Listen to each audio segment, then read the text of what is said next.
Okay, everyone, we are live. Let's just go ahead and introduce ourselves. Do you want to start? I don't know. I thought you guys would. It's your stream. All right, fair enough. I am Young Guardian from DeviantArt or Spring Fallen Deer from Tumblr. You may feel free to call me Deary. Or Deer. Whichever. All right. I guess I'm Alizari from DeviantArt. Just call me Allie. I suppose I'm next. Oh dear. Feel free to call me Nina, but I am positive poison on DeviantArt. Hello. My name is Bev, but my username is Beverly Hen on DeviantArt. Pleased to meet you. Alright, so the topic of today's stream is going to more or less revolve around the phrase Mary Sue and Gary Stew, and kind of how it's not being used correctly and probably shouldn't be used in general just because of everything it's been used on. Kind of one of those outdated phrases that was meant to be one thing and sort of being used for something else and just shouldn't be applied to anything anymore. It's kind of a term of abuse right now. It's a big thing of harassment that gets a lot of people hurt and pushes a lot of potentially very creative minds into the shadows where they become very afraid of showing any future work to people in one way, shape, or form. A large part of the issue as well is people who use the term like to say that it's under fair use and thus they have freedom to use it. Well, that's freedom of speech, which is kind of stupid because even if you're free to say it, there's still rules to the world. Like, I can say freedom of speech, but if I cuss at a cop, I'm being arrested.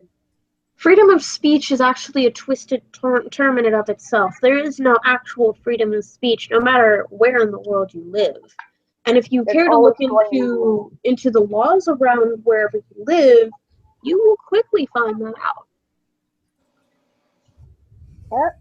I dare you to go and say a forbidden word in a specific area and you will get your ass kicked. Oh, yeah. But the internet's different, and that causes an issue. And it's actually become such an issue that police who want to get involved can't. Because it's such a morally gray area. It is, but you know what? The worse it gets, the more likely it's going to get that there's going to be a special unit of police or investigators designed specifically to track down people who harass and bully others on the internet. It's a hard thing to do. If there are hackers out there who will go out of their way to track you down through Facebook and find out where you live and then send people your way, there should be law enforcement designed to counteract people like that. There is, technically speaking. It's just they don't take playful stuff on the internet, and I put playful in quotations, as serious as, say, slave trafficking or things like that. And that's where there's another issue to begin with, because if they're going to throw their shit everywhere about bullying in school and all of that to the point where you can get expelled just for bullying someone at school, there should be similar rules to bullying online. To a point. There should at least be a readily available software that allows you to specifically block a specific IP address without having to pay for it. I suppose that's true. But that's a little off topic. That's actually way off topic. I don't care. That's whatever. They're dorks. It's fitting. But, yeah, there's a lot of people out there who are so quick to jump on the Mary Sue, Gary Stew bandwagon and just start to harass everybody that they have seen that they assume that character is Sue just because of their appearance. Yeah, that's been happening a lot. Trait to their background. And it's been something that's been an issue in the past couple years, actually. I think the craze started, I want to say roughly 2 years ago. The Mary Sue witch hunt. I would say about at that point. I assume it's a fairly semi-annual, maybe a bi-annual thing, because there's got to be some kind of a witch hunt going all the time. But it's more popular in horror-based fandoms. It is. Unfortunately. It's less Yeah. likely to occur in other fandoms, but it still happens. Or fandoms that just get popular in general. The ones that get real big real quick. Yeah, the ones that get Oh, real here's big real similar quick. things happening. Steven Universe. Creepypasta or Undertale. I know that the Steven Universe OC witch hunt got so bad that the creators of the show were getting very, very disappointed in their fans and posted a number of very public comments about it. Mm-hmm. It was because so bad. people were being abused so badly. And that's just an example of how bad people will get about OCs. And it shouldn't be happening. It's to the point that there are some creators who are afraid of their fans touching their own creations. Because not even just that the fandom itself could become terrible, it's that they'll become terrible to each other. So self-destructive that it's... Yeah. Every fandom winds up with its own dark shadow. With us, I think it was either the snuff bomb incident or when those two girls tried to sacrifice their friend to Slenderman. Yeah, that was kind of dumb. Those were the two big parts that I was around to see. I don't know if there's anything else related to it. That's when everything just went to hell, to be honest. I do know that they are making... I know they made a show, I think it was NCIS or CSI, based off of the Slenderman incident. And they also, I've been hearing about them possibly making a movie out of it. The thing about it, though, is that isn't even what triggered the Mary Sue witch hunt. That's just what made people flare up more for it. Yeah, it's just an example of how terrible fans in general can get, especially the ones who seem to genuinely believe on the internet. People like that, and I'm not saying that everyone is like that, but there's clearly a number of them out there who are going to hear something and take that as the absolute truth, no matter where they got it from. So say person A hears from person B that so-and-so's character is a Sue or a terrible character. They're not going to give that character a chance, and they're going to start harassing that person possibly about how crappy their character is without bothering to look into them. The one thing I have to say to that is usually in cases like that, the person who doesn't care to talk to the creator themselves is usually immensely immature in their own person. Not that they're consciously aware of it, but not to say that's excusing what they're doing, but it's usually a person who's just so immensely immature and insecure in themselves that they feel the urge to attack someone who's seemingly doing well or content with a character they find issue with. That is another big issue. Immaturity. And we're all capable of being a little immature. I can admit that. I'm perfectly capable of being a very hypocritical little bitch. Another issue. I'm sure there's going to be people stopping by the screen at some point thinking it's going to be another Yinko related topic because it happens. And I'm sure there's probably still people out there who only know me as the bitch that thought I see hazard. Well, another issue about the Mary Sue, Gary Sue, whatever, is that people have lost, what would be the way of saying it? They've lost the meaning of it. They don't know, like, people these days don't even know what the original term meant. Well, it definitely not. You dislike an OC. It's a word that gets twisted around. Mm-hmm. Like, this is going to be a shitty example, but I think it's one that everybody can relate to is the phrase faggot. And I'm not using faggot in the homosexual sense because that was a later development. Faggot was used to describe sticks, little bundles of sticks, of faggots. And during the witch hunt trials and stuff, because homosexuality was deemed a sin, but it wasn't one worth actually burning them at the stake, they weren't burned the way witches were. They were thrown in with the faggots, the kindling. And that's where the phrase comes from, and that's why it's so offensive. Mm-hmm. It's a shitty example, but it works. It just goes to show that how one word used to describe something specific is twisted around and used to describe another one. It's a good way of putting it. It's because it gets used so frequently that people forget what it originally meant. Mm-hmm. Or they'll think it comes from something else. Like, when you call someone a pussy, this is a recent one that I learned. It's not referring to a female anatomy. It's not referring to a cat. It's something very difficult to pronounce word for me that means coward. But everybody hears it now and they assume it's referring to a woman's genitals. Yep. And that in itself causes an issues and misunderstanding of the term. And in and of itself, people get the basic term, but they forget the more fine details of it and use it as such a offensive term that to the point it's about as offensive as turning to someone and calling them a weeaboo. And as some people might say that that's a terrible example, weeaboo in itself has become a big insult as well. Similar to how Mary Sue has become a big, big insult. Well, this also like the word slut or whore. Yep. Literally, people will turn around and call someone a slut just because they're wearing a short skirt. Yeah. Another bad detail with humanity at this point. But it happens and it's terrible and it needs to stop. People need to become aware of what the word is intended to be used for, and as well, it needs to not be used in general at this point because of what a bad phrase it has become.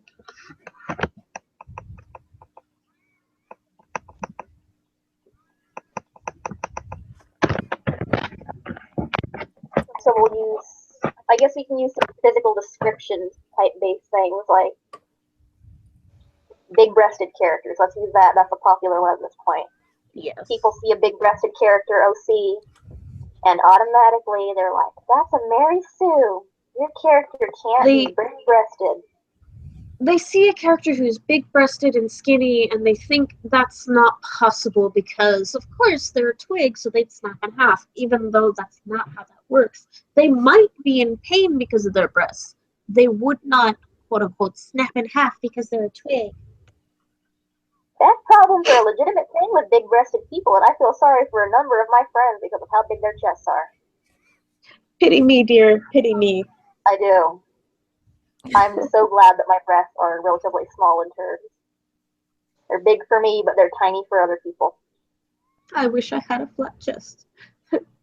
So. It's probably what happened to OCs. Legitimately, big breasts cause a lot of issues in women. They cause back pain, to the point that some women go and get breast reduction surgery just because of what it's doing to their back. But the thing about it is OCs are shown to have these big breasts and people think, oh, that's not proportionate, that's not possible.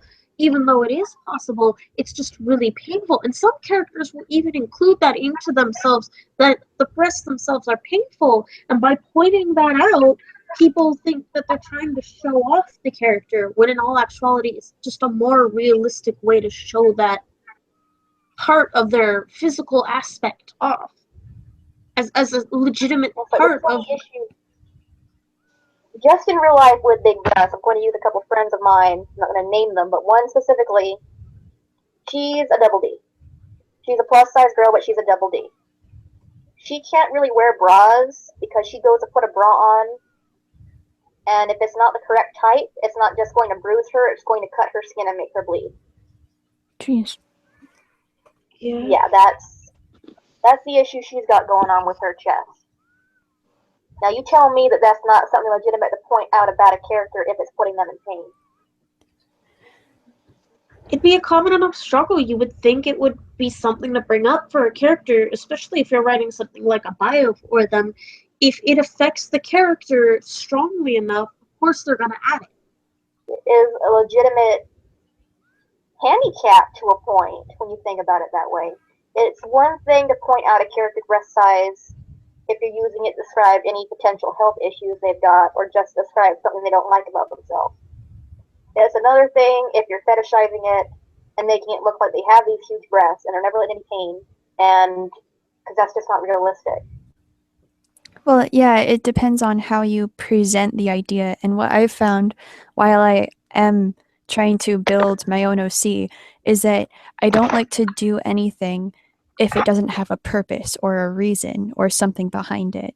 So where you're coming from, where if, the girl has extremely large breasts and there's absolutely no purpose for them to be there, they have no problems, they're drawn or shown as a sex tool or something, I guess I can kind of understand where some people may come from with, the Mary and Gary Stu, but until you have an actual understanding of the character, I don't think you need to be calling anyone out on anything. Like, go to the creator and ask why they did this idea, and maybe they'll tell you why they did it. Maybe it's not something that they put on their bio, on the character's bio, but maybe they have a good reason for it. I mean, additionally to that, it's not just big busts that people go for. It's not even just the visual aspect that people will jump onto. They can go onto a person's art style, and they'll say all day long, it doesn't matter a person's potential skill. But if a person, I've noticed a trend, at least in creepypasta, if a person draws a character in an anime-esque art style, they're automatically considered not scary and therefore a Mary Sue or Gary Stu. all right, that makes me angry because there's actually multiple forms of anime style. Some of them are super chibi, and then there's a semi-realistic. Well, that you can see, it's horrifying. Looking at how I draw my icon, that's what I draw. I've been practicing since I was 12 years old on how to draw this style, and I've drawn some creepy ass shit in quote unquote anime style. So the argument of that incredibly it infuriates me. I've seen some creepy stuff in that style, so anyone who says that is no, just no. The crazy thing is, being an animated style shouldn't really matter because there are a number of animated horror shows that if you watch them, you just know it's terrifying. Parasite, free as hell. Yeah. Well, the thing about it is, they're so creepy. Is it's actually become an issue because the idea of an anime art style meaning you have a quote unquote not scary character has become such an issue that I'm noticing it more and more as people saying, oh, you're ruining the fandom.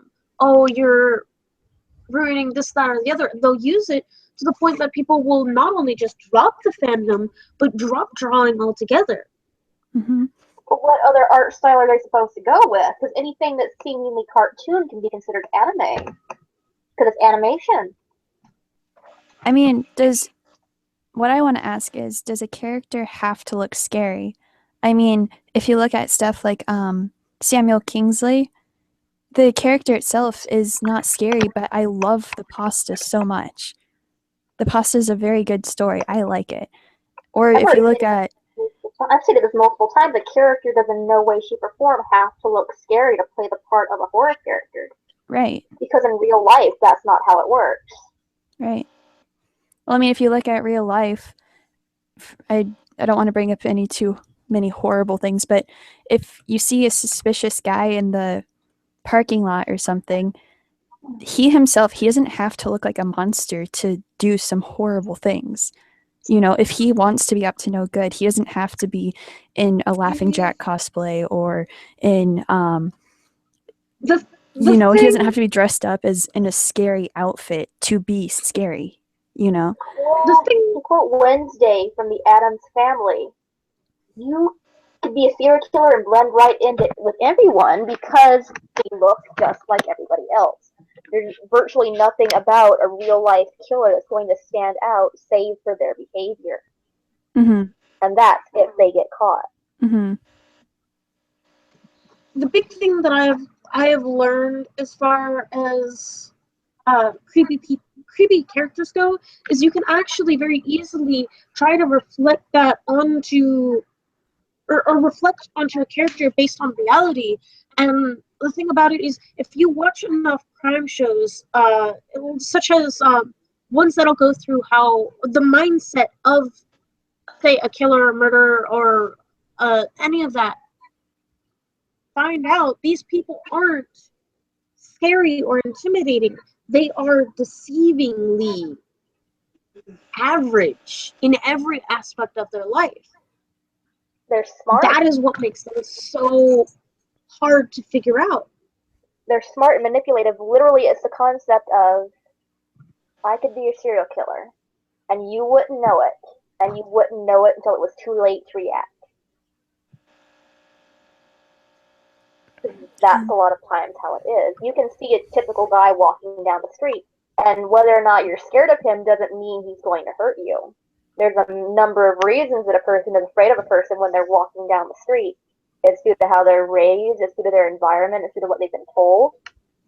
That does not mean that the next person you're going to bump into, even if they are intimidating, is going to try to hurt you. Right. So, I mean, appearance in a way doesn't matter when it comes to a character. I mean, I guess it comes to an extent. I mean, for me, it depends on the story. A creepypasta, the story is meant to be the creepy part. The character does not necessarily have to be the scary aspect of it. It does scary things. It scares the reader or the victim inside the story, but the character looks itself does not have to be intimidating. And in a number of them, it's not just a horror aspect. There's something about it that's going to make you relate either to the victim or to the character itself. Like, Jeff is a terrible pasta, but we'll use him as an example. He was bullied. Virtually everybody can relate to being bullied. And there's a real horror aspect to it because we see it in real life of people being bullied to the point that they snap and they kill people. You hear about it all the time, school shootings. Mm-hmm. Yeah. And people think it's unrealistic or that it's boring to do that repeatedly, except for it's a common enough thing. Yes, it's common in real life, and it's common, of course, then in pastas. The thing I find, though, is why I can understand why some people call those kinds of characters Sues is because the idea it is indeed very overused in the stories. Not necessarily that it doesn't happen in real life and that it's not a common thing in real life, because it is. But I feel like why people are arguing that it's a very Sue-ish aspect of a character is because instead of coming up with that story, it feels like more that you read another person's pasta and you're like, oh, I really like that idea. So then you make the character have an abusive dad or is bullied at school and then snaps and kills everyone. You know, it's a very repetitive sort of thing. And so when you're making a character, you probably want to try and find something maybe a little bit different if you're going to do that kind of story.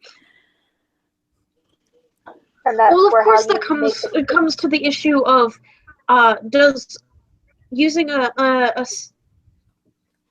like that, something that does happen quite often, repetitively, make it less scary. In some regards, it does desensitize, but in another regard, it is a realistic enough,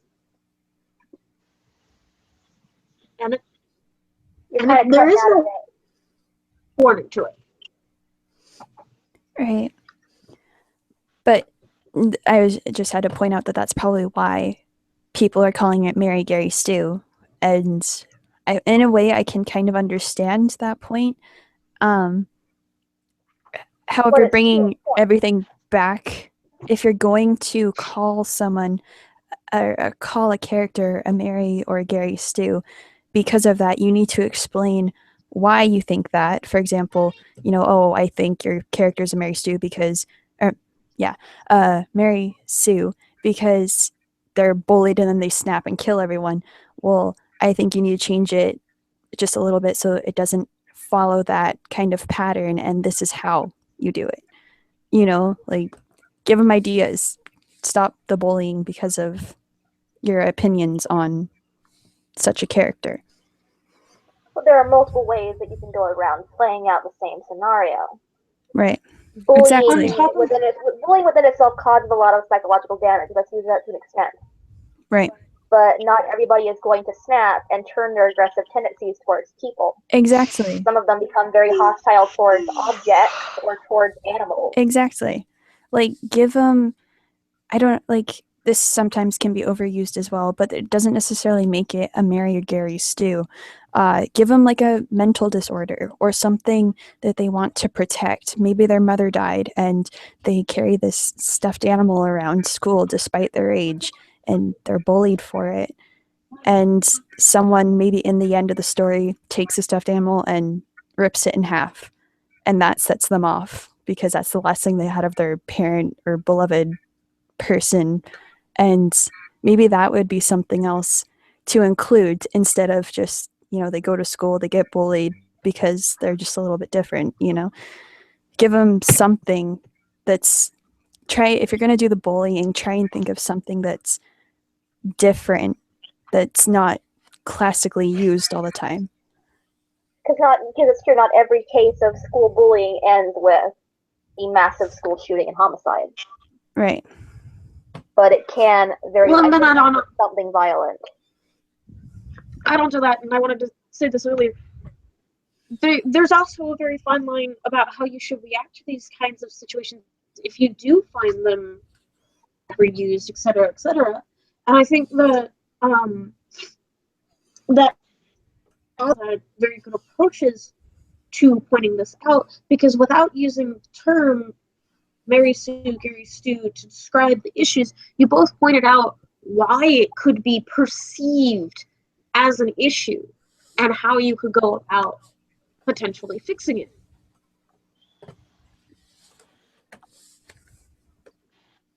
But it also, again, in the relation of what the phrase is supposed to represent, something being commonly seen is literally, according to the definition of a Mary Sue or a Gary Stu, not what it is. It's just overplayed. Mm-hmm. Overplayed, it's bland, you've seen it everywhere, so it feels kind of boring at this point. Right. In which case, it's very important that the people give some kind of feedback. It doesn't have to be harassment by calling the character trash. You can say, hey, I've already seen this in multiple other places, but I think potentially, just hear me out, you can change this detail here and this detail here to make it more unique to your character so that they stand out a little more. Mm-hmm. Right. It's like off my train of head example, like kid gets bullied. Kid gets bullied, they can't really find help anywhere because at this point you're bullied and people brush it off. They tell you to stand up for yourself and to just let it slide off you because really all they want is a reaction. When the truth of it being that even if you don't react, that bully is still going to keep coming after you because you're not fighting back, because they enjoy hurting you, they enjoy the feeling of dominance. Actually get them back off, but nobody really likes to portray that. So let's say you're getting bullied. Let's say you start actually developing some very destructive tendencies and you're thinking about killing people. And that actually does happen. I contemplated hurting people a number of times when I was being bullied, and eventually that shifted me thinking about hurting myself. But maybe they find a coping mechanism. Maybe they find that coping mechanism and it's so important to them that when they finally lose it, they don't know how to react, so they snap and they do something stupid. Right, which is what I was sort of going off of for... Yeah, with the toy. Right, something that... Now, I'm not going to say that just because, someone breaks your toy that you're going to go off on a mass killing spree, but just give it something a little bit different where I don't want to say, I may have come off wrong on this, but I don't want to say that just because your story is overused, the base plot, abusive dad or bullied or whatever, it doesn't make them necessarily a Mary Stu. It's how you play it off. It's how the character reacts to these kinds of issues or how they're treated afterwards, just that kind of... There's also to a point that with certain scenarios, there are traditions that you kind of seem to follow. Like in a lot of horror movies where you're in the woods, the cabin in the woods, you don't want to go there, you're going to wind up dead. That's a very recurring theme in horror, to the point where somebody could probably list 15 different movies that revolve around people getting murdered in a cabin in the woods. Right.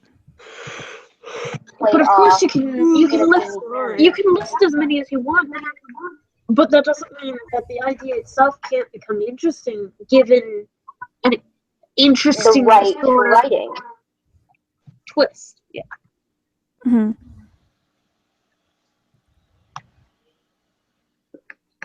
So it's sort of yes, there's a tradition, but how do you make that tradition more unique to your horror character?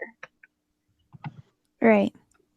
Because I mean, you like you said with horror movies, you can make something extremely interesting with a used topic. With a very common and seemingly overused plot. Right. You can make something extremely interesting over it. And your character won't be a Mary or Gary Stu because of it. It's just how you end up expressing your character through it, I guess. I mean, I don't know what I'm saying right now, but yeah. I should shut up. No, it's fine. Everybody needs to think, but yeah, there's a number of things to it. The story within itself does not make up the entire character. There's a character itself, and possibly some reasoning behind the design. To leave the breasts saying out the window, having big breasts as a killer could potentially really be, to a point, a handicap, unless you're specifically using them to an advantage. Mm-hmm. Because, come on, let's be honest, there's a lot of perverted guys out there, and if you're a big-breasted killer and perverted men happen to be your favorite victim, maybe you're going to show off the goods a little bit. Right. Well, that brings back... But it happens. Well, that brings back my idea of everything has a purpose. So like you said, a very flirtatious and out there character likes to kill perverted guys. Like right there, I would totally I would throw out the whole entire Mary Sue, Gary Stu for, those kinds of body parts, I guess. If it has a good reason behind it. It's scary in its own amusing way. Mm-hmm. Like, how often do you actually read a story where a character specifically lures people to their deaths by showing off their boobs? Mm-hmm. Like, I'm sure there's a more legitimate way that you can play it out, but how often do you actually read a story like that? It's actually a more common idea than you would think about. But the thing about it is you can take that idea and put a twist on it that would be interesting to you, where there are two ways you could, or not two ways, there are multiple ways you could take this, but in a positive light, say, for example, you could take a character who does that, but put so much more depth into them. Like, why do they choose that kind of victim in and of themselves? What makes them want to kill them the way they do? Overplayed, like in a scenario where it is a character that is flaunting their fairly appealing state of body to lure people into where they're going to be murdered, it might relate to them picking these specific people based off of something that happened either to them or to a close family member. Versus now take a character that could have been very detailed and put a character who is maybe there's only drawings of the character, and that's all you really know about the character. They're big busted and they attack men who go after them because of it. Of course you're going to have a negative view of the character because that's literally all you know about them. Where you don't know them based on the character, you're supposed to ask the questions. Ask the question. So many things could be fixed if someone just, instead of immediately out as a Mary Sue based off of a specific body trait, just ask the character or the creator why they draw them like that, or why they were designed like that in the first place. Or there's another thing that I've seen popping up a lot. I've seen a lot of people complaining about quote-unquote characters being bipolar. And Bev might actually be able to bring in a good point with this one. Characters who either are bipolar. characters who are not bipolar, it doesn't really matter. What I've seen will either happen is either someone will try to show a character who is legitimately bipolar, and therefore people don't like them because of it and consider them Mary Sue, or there will just be an issue with pacing, such as some people will try to draw or write comics for their characters, and their pacing is a little bit too fast, so their characters come off as neurotic or bipolar when they're not. What could have easily been said is, instead of saying this character is a Mary Sue, you could have said exactly the issue. The pacing is too fast. The character seems to change emotion too quickly. Mm-hmm. You could easily go into greater detail about the actual issue. Right. Well, that's another issue, is that a lot of times when people jump on that bandwagon, from what I've seen, it's them just looking for a reason to hate. It's they've come to the conclusion already that they dislike the character, and therefore, because they dislike this aspect of the character, they have to be a Sue.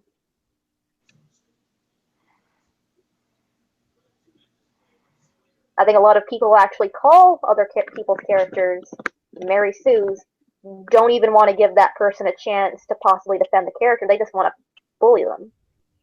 Which is a very valid statement. Because that's, again, what it's kind of used for. It's a term of abuse. That's what it's become, unfortunately. Mm-hmm. Especially with the number of quote-unquote review people who use that phrase so frequently. Right. I mean, not even to go into detail on how little effort these people who make the reviews go into when it comes to learning about the character. Right. Because I've mentioned it elsewhere, trying to give it a valid opinion on a character, trying to give people valid information on a character based only off of artwork or based only off of what you might have heard about them from other people, would essentially be like me trying to describe what lobster tastes like if I've only ever watched other people eat it. Right.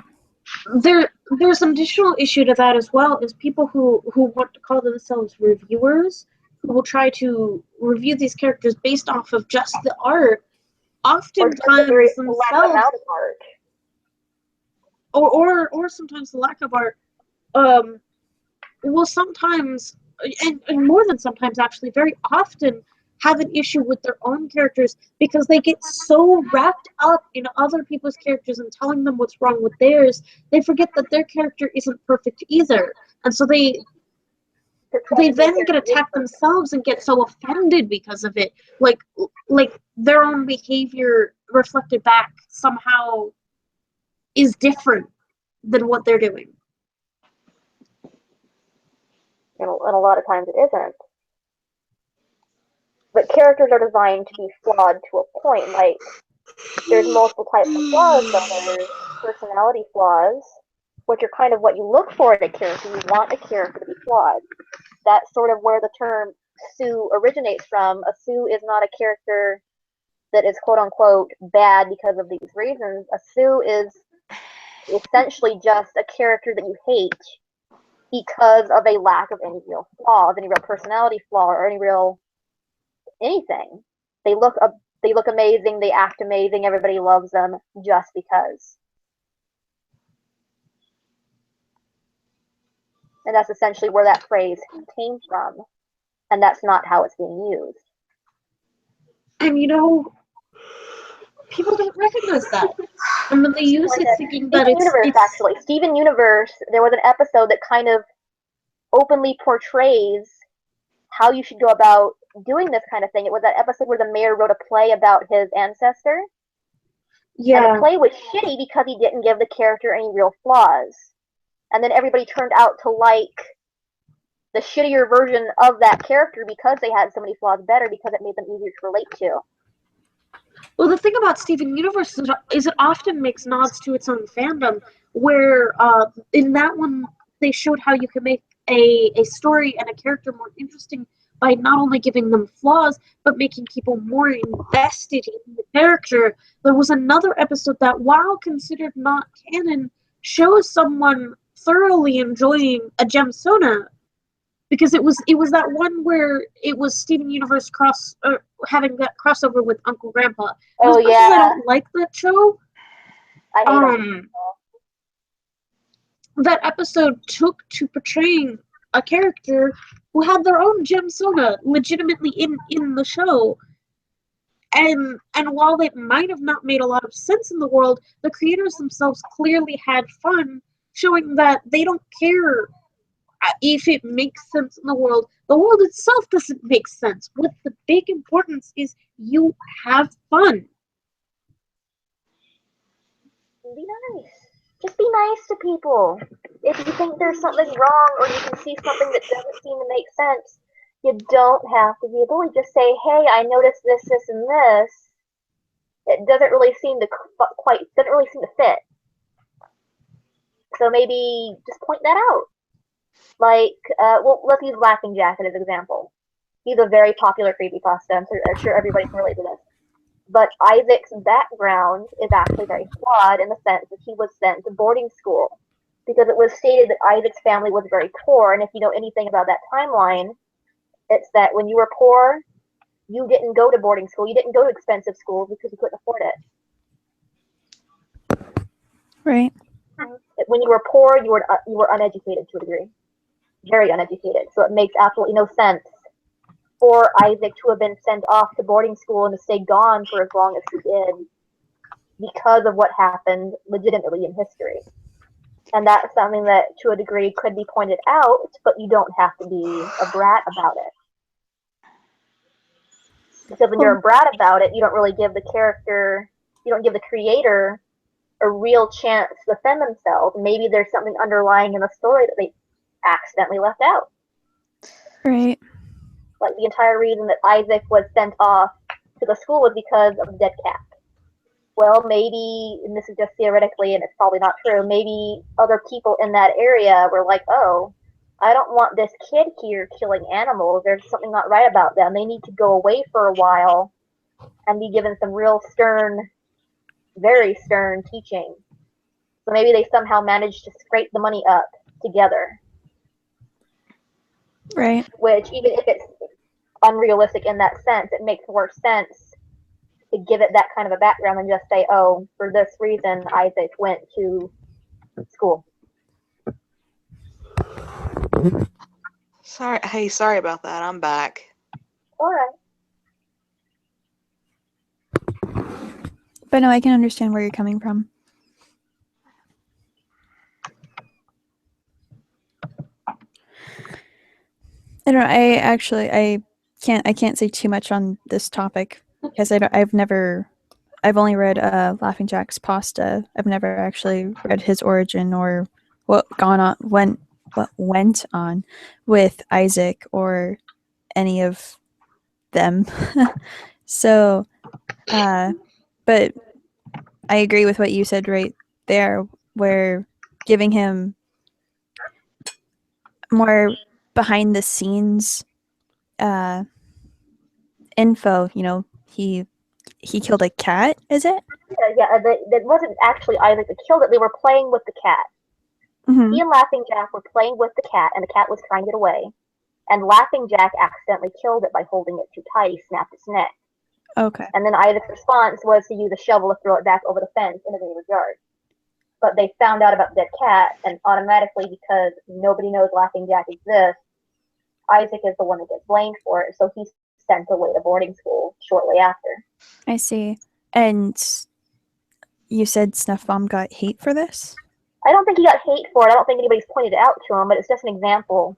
Using a more popular creepypasta to point something out. Because it's sort of to point out, if you notice a flaw, about it. Don't harass someone over it. Just say, hey, I kind of noticed that this tidbit here doesn't make any sense. Can you kind of explain that to me? Or maybe you didn't know. Well, and sorry, go ahead. When pointing out a character's flaws, there is absolutely no reason to be rude for any way, shape, or form. There's no reason to be mean to anyone. So the point is, when people are calling out characters and they're being extremely rude, you know, giving them no advice, just showing hate, it infuriates me because me being, this is not to get too personal, but me being a person who has experienced extreme depression and stress and anxiety, if I was one of those creators and someone commented on my page, oh, I hate your OC and they're Mary or Gary Stu, and I hate them so much and everyone hates them and we don't like them or whatever, that would have sent me into a fit of an anxiety. Given I'm better now and I could deal with it a lot better, but it would infuriate me that someone would be so insensible to come to me and rant about my OC and hurt my feelings, and they don't know anything about me. Because that, and do it just because they can at this point. They're doing it just because they can. Well, and that little statement right there, that unnecessarily rude statement, could have sent me into another week of depression. Yeah. Depending on how badly it is. Terrible thing to begin with. Right. The thing about it is, people make these comments thinking that they're nothing, because in their minds, of course, these comments mean nothing. They're idle. They're one of potentially many. But the thing they forget about, and that I love that certain artists are starting to point this out more.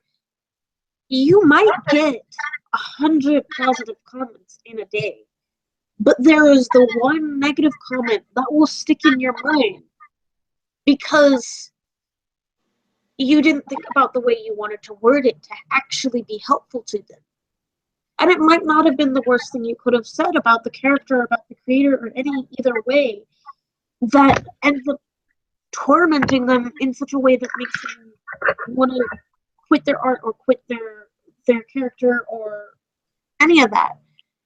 Gary Stu in itself, that comment is bad. Simple, and yet so destructive, because if you can say that and not care to explain, a person will sit there and wonder what it is they did wrong until they decide that they are just inherently wrong and drop the art entirely.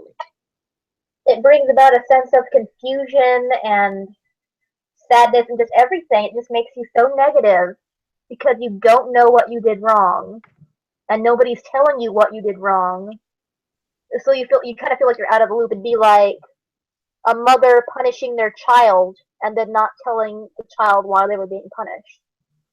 So that child starts to question everything they had done from a certain time period up until they got punished, but they can't pinpoint what that is. So they just become very antisocial. They start to avoid their parents. Yeah. And that's a real life thing that happens too. It's a real life thing. It makes kids not want to be social, and if that's what it does to kids with their family members, you can only imagine what that's going to do to an artist, a lot of them with potentially low self-esteem or low self-worth in a number of things. Think about what they can do. Right, and this is a little bit off topic, but I got into art because I was so emotionally distressed, and art was a way to express myself in a way that's not harmful, like that's not supposed to be harmful or violent in any way. Like, you can draw violent things, but that doesn't necessarily mean that you're going to do violent things. It became a coping mechanism. Right, and so if I was in the state that I was in, which was absolutely horrible, if I was in that state and someone was bashing me because of my art of this character or whatever, that would crush me on the inside. Now, given there's a difference between criticism and bashing. Criticism is a way for the artist to grow as an artist, and it's a way to give nice advice. Now, if someone had told me your OC is a Mary Sue or a Gary Stu, but this is how you fix that, or this is how you can fix it, I would take that a lot better than if someone came to me and said, your OC or your art is stupid, your OC is a Mary Sue, stop drawing, like, you suck, go away. But on the topic of comments like that, while you could be able to take a comment where someone says that your character is a Mary Sue or Gary Stu, but this is how you fix it, if they can say how you could fix it, they could then easily say what the issue was and not use that term entirely, because that term has such a negative connotation that it would have just been easier to start from the very beginning explaining what they think the faults are. And even before that, they should talk to the creator, ask the creator questions, try to get them to talk about their character contently and comfortably. Right, but if completely agreeing with you, but if you were to use that term for whatever reason, I'm not saying that you should, but if you were to use that term, I would suggest that you explain why they are that way. The term isn't needed at all, but if you were to go someone and say you're Susan Mary or Gary Stu, like say why and explain, maybe help them. Like if they're a younger artist, maybe try and explain or help them in a nice way how they can fix that. Don't just spit all over them. Right. I mean, Like, sorry, go ahead. no, go ahead. I agree with you. I don't think that the term's needed at all. And in this day and age, with how many times I've seen it and how hurtful people mean it, there's no reason for that word to even exist anymore. Really, what the phrase Mary Sue and Gary Stu is being used to describe now is a character that seems flawed. And that's really how you should word it. You shouldn't say this character here is a Mary Sue. You should say this character is a little flawed. They're kind of poorly developed. But in saying that, you can easily offer someone some hindsight or some insight on how you think they could fix it. But then add on to that, usually a character who is considered a Mary Sue is a character who just hasn't had a lot of development. And whether a person has a bunch of characters or just the one, if you give them time with that character, if you give them the chance to work with them, if you give them the ability to use the character and learn the character through practice and experience, that character will lose those traits that seem unrealistic and gain an aspect to them that seems more alive. And that's also where calling them somewhat flawed because, hey, realistically, the earliest stages of a character are going to be so flawed that you can't quite tell what doesn't make sense until you develop them. Right. So calling a character in early development flawed isn't bad. It is actually very realistic. Well, as we were saying before the stream started, every character starts off as just a rough draft. Like, no character is going to be perfect from the exact time you make them. I mean, like I said before, I've worked on Whiteout for 3 years now, and he's still not to my liking. I still am trying to fix it. It's always a project, and I don't feel that anyone should be hated on or bashed for working on their character because they're all going to go through those ugly stages. So, I mean, that's my kind of view on. That's why I hate the word, is because it's so abusive now, and there's absolutely no meaning behind it anymore other than I hate your OC. So, I mean, Additionally, avoid using it. I mean, additionally to that, people will try to use the term considering it equal to a critique when it's really nothing more than a destructive term in and of itself. And I say that out of both experience in watching it and experience in having it happen to me, where people legitimately think that by saying it, it is a critique, or by saying the character is a slut, the character is stereotypical, the character is boring. But that is in and of itself a critique when it doesn't explain the actual issue. Why is it boring? Why do you think the character is a slut? Why do you feel this character is this way? What do you think could be added to it? And on top of that, what do you think is good about the character right now? What about it works as well? Because that's what a critique is supposed to be. A critique is not just supposed to be you saying everything you hate about a character. A critique is, in a term of professional sense, you taking a piece, pointing out some flaws, pointing out some things that aren't so bad, and potentially giving some advice on how to fix it. The Hollywood way to critique is not how you're actually supposed to critique.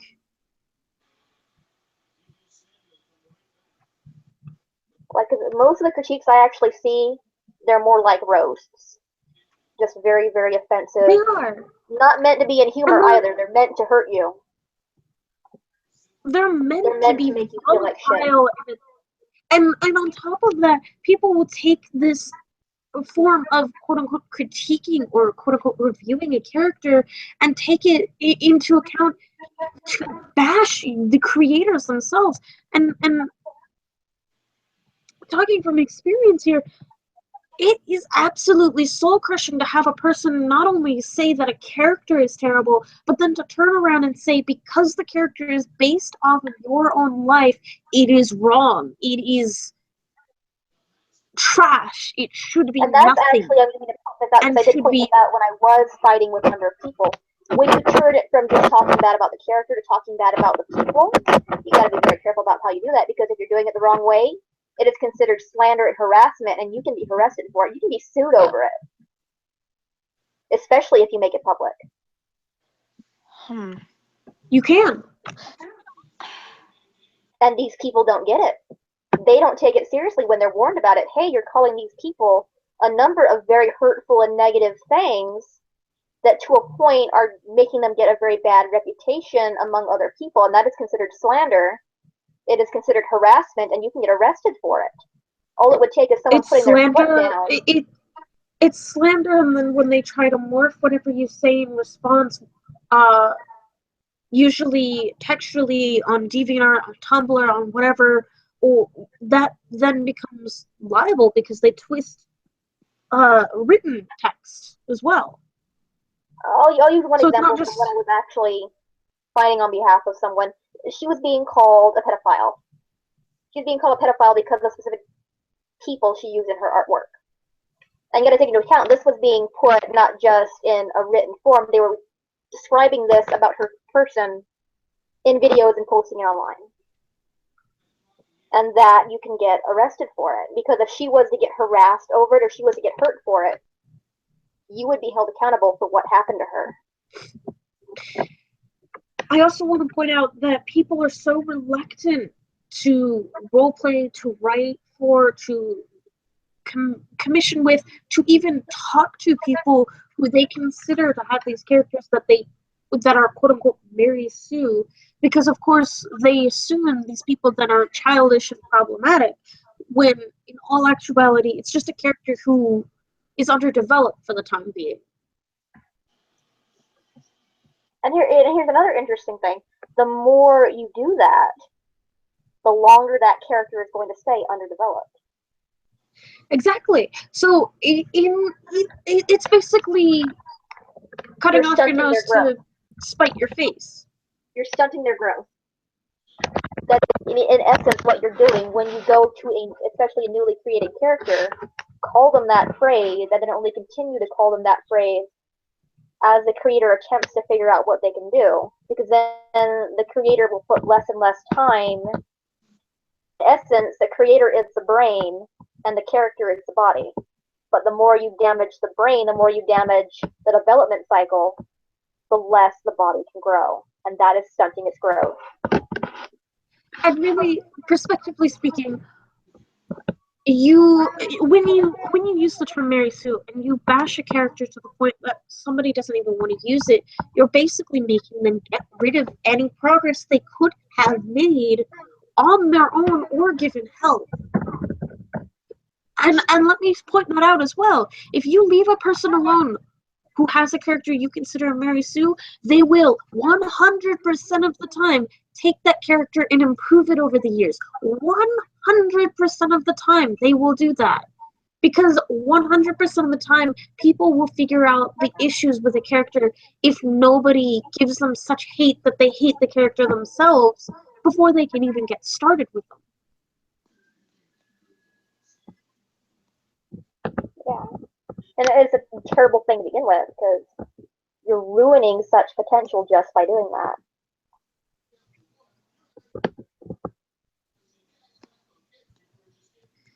It's like deciding instead of sharing an apple, you'd rather take the whole apple away from them, if that makes sense. Well, actually, it's more like you see them with the apple, so you decide that instead of letting them eat it, or instead of letting them give it to someone else, you smash it, and then no one can enjoy it. Exactly. That's a better way to put it. You're ruining it for everyone.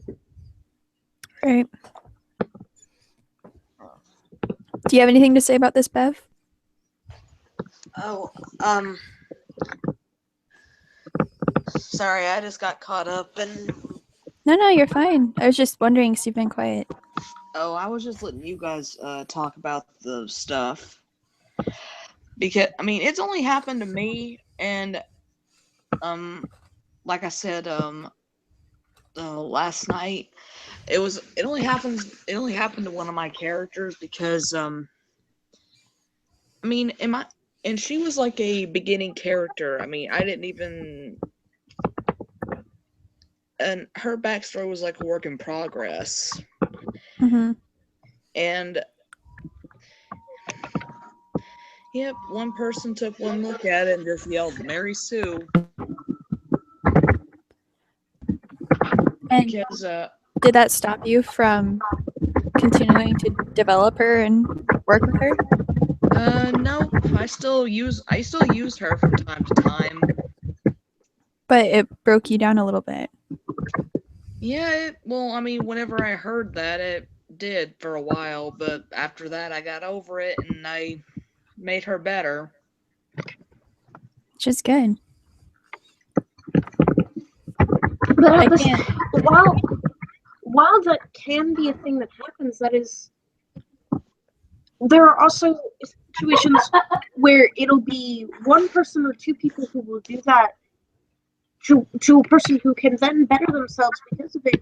Or it'll be a situation where a wall of people will do it and they won't even listen to a person who's begging them to stop because, oh, if you're on the internet, then you should just already be prepared for this, rather than taking a step back and going, we're on the internet, I should be respectful to someone who is another living human being on the other side of the world, potentially. Right. That's another issue within itself, is that these people are qualifying it as, if you can't handle what I have to say about you, then you shouldn't be on the internet. Say it to someone's But face. when you're so If you wouldn't say it to someone's right. face, you probably shouldn't say it online either. Right. Well, That's the general rule. and again, there's a difference between criticism and bashing. And I don't think anyone in this world could take constant bashing and constant hatred and constant pain because someone doesn't really like their OC. I think that it's something that will slowly work you down to the bone until you don't care anymore and you give up. Like, it doesn't. Go ahead. Oh, sorry. Go ahead. No, you're done. Or I'm done. I'm done. You. Oops. Oh my gosh. I'm tired. Can you not tell? We're all tired. It's okay. Sleep. Another issue of people calling a character Mary Sue is it comes into their potential background where people might base a character off of their very own lives, and they might put in their own trauma and use that character as something to help heal within themselves. The character's not meant to be perfect to the world. The character's meant to be perfect to them, to their healing situation. And speaking of experience, I had a character like that who I make great strides with, and I had a lot of personal experiences built into the character's stories that then several people took and bashed and completely hated and talked about how they were unrealistic or unlikely and how I shouldn't be writing based on myself because that automatically makes a Sue. And that train of thought in and of itself is so entirely destructive, because whether those people know it or not, I was a kid at the time who was so close to suicide already that character, that thing they wanted to destroy already in my hands, was the only thing keeping me sane. And I know I'm not the only one who's done that. I know there are a wall of kids who've gone through that, and as dramatic as that sounds, it really has become such an issue. And it's because people don't want to stop. And I'll use myself as an example since you're sharing something. Leon, Jack, and Sally, actually, be specific. Jack was completely new when I went into the creepypasta fandom, but Leon and Sally, my Sally, not the one I'm sure everyone's thinking of, actually came from a completely different story that I wrote while in the midst of a very serious depression just before I attempted suicide. That's where they come from. Leon is based off the character and his sister. I changed a number of details about them from that story just to make it better suit the creepypasta fandom. But Leon comes from a story that I wrote while in a lot of emotional and physical pain because of the losses I had experienced to myself and to my family that I could not cope with. And then I attempted suicide shortly after finishing that story. And it's just, just think from that perspective there. Think from that perspective. When a character comes from such a painful part of your life and people show up and harass you over it, it becomes very insulting to you on a personal level. Mm-hmm. Hold on. And of course,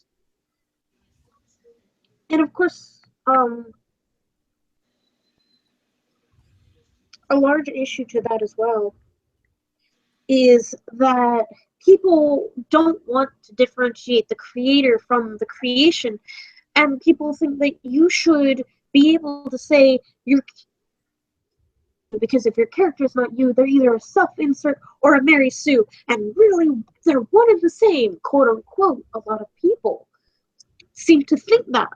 I can't get it. And it becomes such a destructive way of thinking, because the moment that you think that putting yourself in the position of a character is an issue, is the same moment that you stop being able to see the character as living people.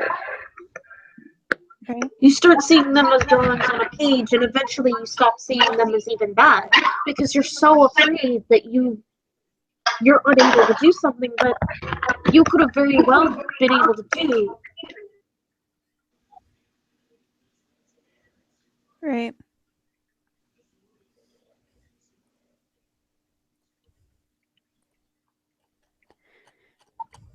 It's a very sad situation. I do apologize. I am up and moving around because I can't ask for 3 hours to be alone without an issue popping up, but I have to go outside and move laundry, apparently.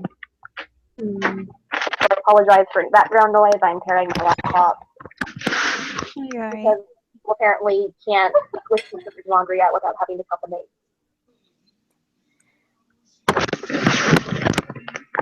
But that is unfortunately a thing that happens a lot in the online community, not just with creepypasta, but in other fandoms as well. Tempted to just stay out in the garage because then no one can come after me. Had to get my key, but if you would take 2 seconds to just maybe think about why a character is written in such a way, then maybe you kind of realize that there's a deeper meaning to it. Well, and then there's the other thing, and I have to point this out because I've had it happen as well. I had someone point out the fact that they knew my background, because I am a person, and dear, you at the very know this, I am a person who's very open about my life and my abuse and what I've lived through. And not just to my friends, but openly, because I want to get that out of my system. I want to get past that. And I did have a character I very heavily wrote through all of that abuse, namely with a certain family member. And someone knew this, and someone took the character and quote unquote critiqued the character, and utterly bashed and hated them, and took into account that they knew my abuse because they decided to read and stalk several of my accounts, and yet they still decided to send such visceral hatred towards me. And I know there are more people than just that one. That right there is just bullying, though. That is. There's no reason behind that. That's just someone trying to spread hatred for no reason. It's them trying to hurt you either just because they can or because they enjoy the feeling of inflicting pain on each other, which within itself is a symptom of some pretty serious psychological disorders. So y'all out there doing But that, then you better go see there are a lot of people like that who will use the term Mary Sue as a supposed or actual critique and try to act like they're justified in absolutely everything they say. And the thing about it is, when you use the term Mary Sue, you come off just as bad as these people who spread such visceral hatred, even if that was not your intent. I know, but we're talking of two different scenarios there. When that person decided to quote unquote review your character, all the while knowing your background, it was not them trying to do it just to justify themselves. It was them specifically seeking to hurt you. And as I pointed out, if you're doing that just for the general amusement, it is one of a multitude of symptoms that can be associated with a number of psychological disorders.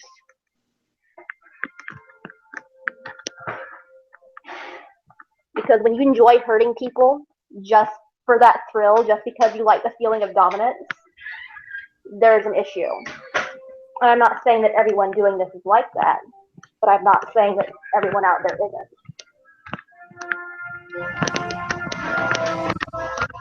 Generalizing either side is damaging. To be honest. What, Grandma? Oh, not yet, no. I haven't. The intent behind that explanation is, while there is a difference between that kind of person and a person who will do it simply because they don't know how to properly say what they feel, that line becomes blurred, because as different as they may be, they in that moment could appear to be exactly the same, just because of the way they choose to word what they choose to. In this case, using the term Mary Sue. It's very important to think before you start typing. Think before you start typing. Like, if it's something that you wouldn't send to your mother or your best friend or something like that, maybe you shouldn't send it to this random person that you probably haven't met. You don't know their life, you don't know why the character exists, you don't know what effort's been put into them, you don't know how new or how old they might be, you don't even know if what you're looking at is technically canon, or technically for fun, or technically for an AU. You don't know anything. You don't, and that's kind of. And even if you do know a handful of information, sorry. No, go ahead. Even if you do know a handful of information towards that, you don't have enough details to give a proper review. But that's how a lot of them do it, unfortunately, is they'll see maybe 2 or 3 different pieces of, let's say, artwork, because that's where I've had experience in witnessing it, is they'll see 2 or 3 different pieces of artwork, and they'll decide they have an issue with it based off of that alone. And then they'll think that just because they've seen these select number of pieces relating to that character, that this is by definition how the character is, and that's what they base all of it off of. Everything. They make no attempt at doing any sort of research. They never look for any sort of real feedback from the creator.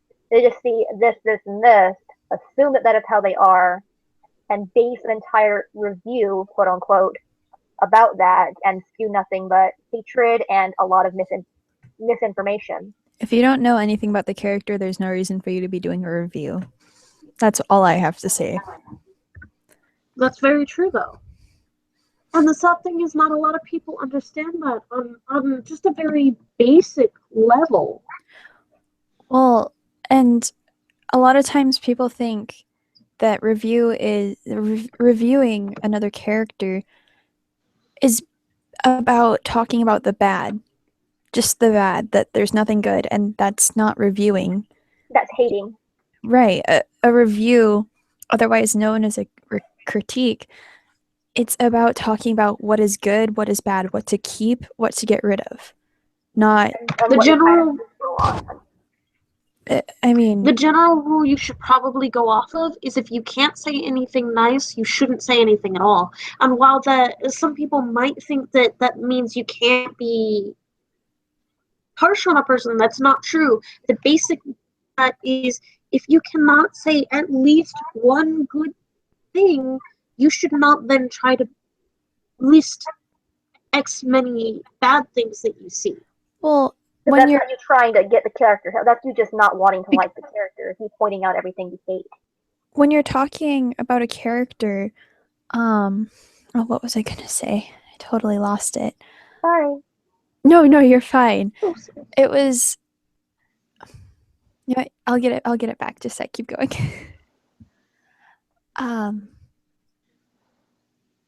Keep talking. Don't mind me. So it's like, let's just go back from my earlier perspective when I was saying that describing a character without knowing anything about them or trying to give information on a character while knowing nothing about them would be like me trying to describe texture and smell of lobster if I've only ever seen other people eat it. I might be able to accurately describe based off of one specific sense, that being the smell because I was present to smell it. But I'm not going to be able to accurately describe what it tasted like. I mean, I'm not going to be able to tell you how it felt in my mouth. And that kind of sounded weird, but I think you get what I'm saying. If you've only seen a little bit about the character and you haven't gone out and tried to get to know them better, you're not going to be able to do what you think you're supposed to be doing. Right. To sum it up, you can't taste just by smelling. No. Well, you can't experience it in whole just by letting other people do it. And I remembered what I was going to say. For critiquing, when it comes to a critique, if you are going to say something maybe a little harsh or something bad about the character, you need to say it in a tasteful kind of way. You need to say it instead of saying, oh, they're shit and they're stupid and, like, this character sucks because, their tail is too big or something. Whatever. I don't know. Like, I don't have very many complaints on characters. Instead of talking crap because of this one thing and spouting profanity and just horrible words, say something more like, I think that because of this species, blah blah blah blah blah, like I don't think the tail is, I think the tail is oversized because when the character is running from whatever, It's going to get snagged on everything. right, something, trying to put nice logic into it instead of. And that's also where the actual purpose of a critique comes into play. It's where you notice a flaw, either in the character design or in the character's story, that doesn't quite fit with what they're supposed to be doing. And I bet you could give a very good example. Like, we could take a look at Deer's Leon or at Allie's Whiteout and go through a list of what is considered good by each of us, but we could also point out at least one aspect that, while not necessarily character destroying, is perceived as negative. Hey, I think I'm gonna go turn in. I was about to fall asleep on you guys. That's fine. Sleep well. Night. Good night. Get some Z's.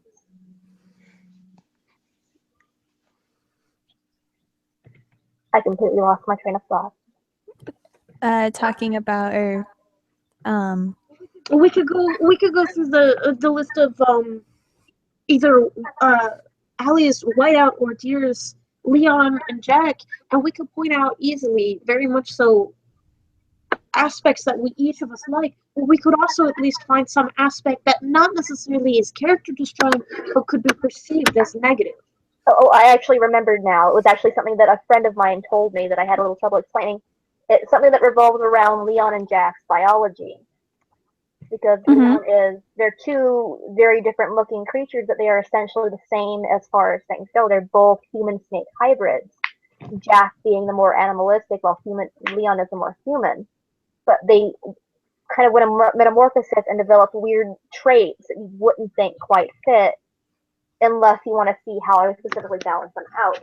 That being that Leon can't handle the cold despite seeming so human, while Jack is completely comfortable standing out in the ice. He doesn't seem to be bothered by it, which are traits that, by looking at them, would seem very odd. Because you'd see a snake out in the ice and you'd think, what the hell is it doing there? It's going to die. Right. That was something that a friend pointed out to me when I commented on it, because we were discussing how if you were to put Leon out in a blizzard, he would be the one more likely to just curl up and die than Jack would. Because Jack, for whatever reason, lost his ability to be bothered by the cold. It will still affect him. If he gets too cold, he will go into a state of hibernation, so to speak, and if he does not do it in the right place or the right time, he will freeze to death. Right. Leon's being that he's really just a bit of a type. Well, and then there are other aspects about Leon and Jack that can be perceived as quote-unquote Gary Stews, such as how sexually active they are. That's a good example. Another example that I see commonly enough thrown around to creepypasta OCs is their background. A lot of aspects of their background are easily perceived as Gary Stew aspects, even if they're not. I don't know. Whiteout. I pointed out in yesterday's conversation where certain aspects of Leon and Jack's story goes, and that being rape. Trigger warning there, I mentioned the word, but Leon was raped, Sally was raped, and that within itself seems to be like an overplayed scenario, especially in the horror fandom, but take into account, I also did a pretty decent amount of studying on how frequently it happens in real life.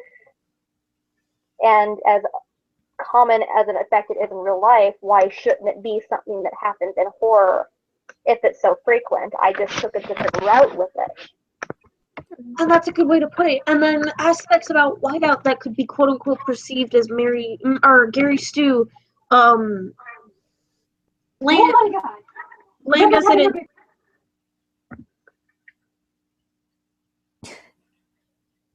I don't know what was going on. It sounded like she was having a spaz attack, like she saw a cute animal and couldn't help but be happy. Sorry, that's my friend.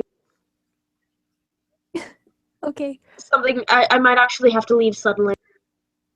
Oh dear. We're all going to disappear. I don't really think it matters. We've gotten very detailed into this stream. I think people are going to get the general idea of what's going on. Yeah, pretty much. So if we all have to leave abruptly, they... Oh, that's nice. Oh! They're like not having it in the room with you, are they?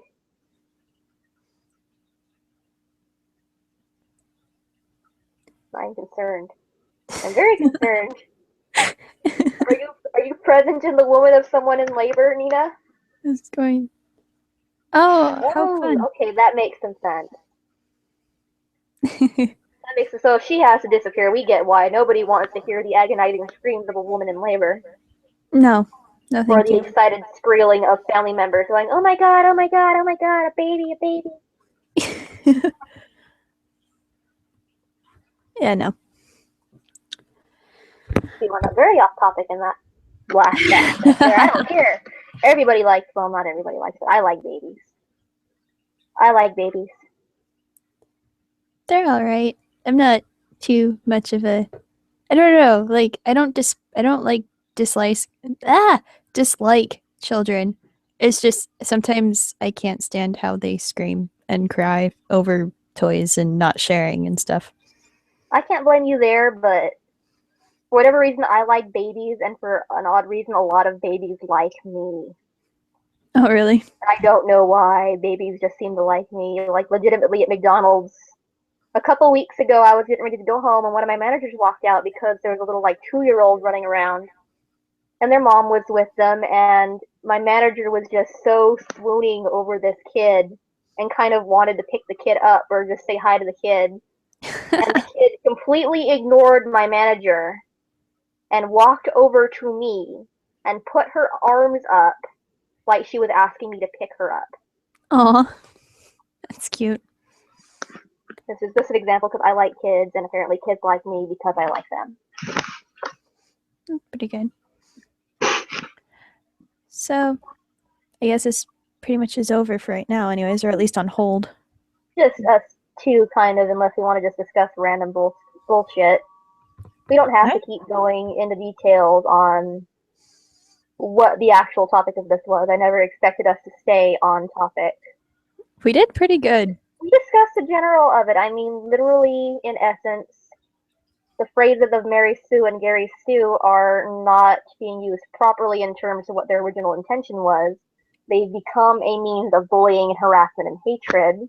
Mm-hmm. And in general aren't really needed, even if you're going to verify to the creator why you think the character is bad, because then all you have to say is they seem to need some work or they seem to have some flaws. Right. Yeah. The whole I've never been a person who used any of those kinds of terms. And if I did, it was talking with a friend, not online, I guess. And even then, so it was. I think the only time I think legitimately it would have been if I was purposely trying to create what you would think a stereotype for a Mary Sue is. And I think that would be the character we were discussing last night that does specific things to men as a show of dominance over them because she is a feminazi. But in a way, I've never heard of that before. And like as a purposeful character. So again, when I used to edit your stories, or I think when I read about that, it was even before.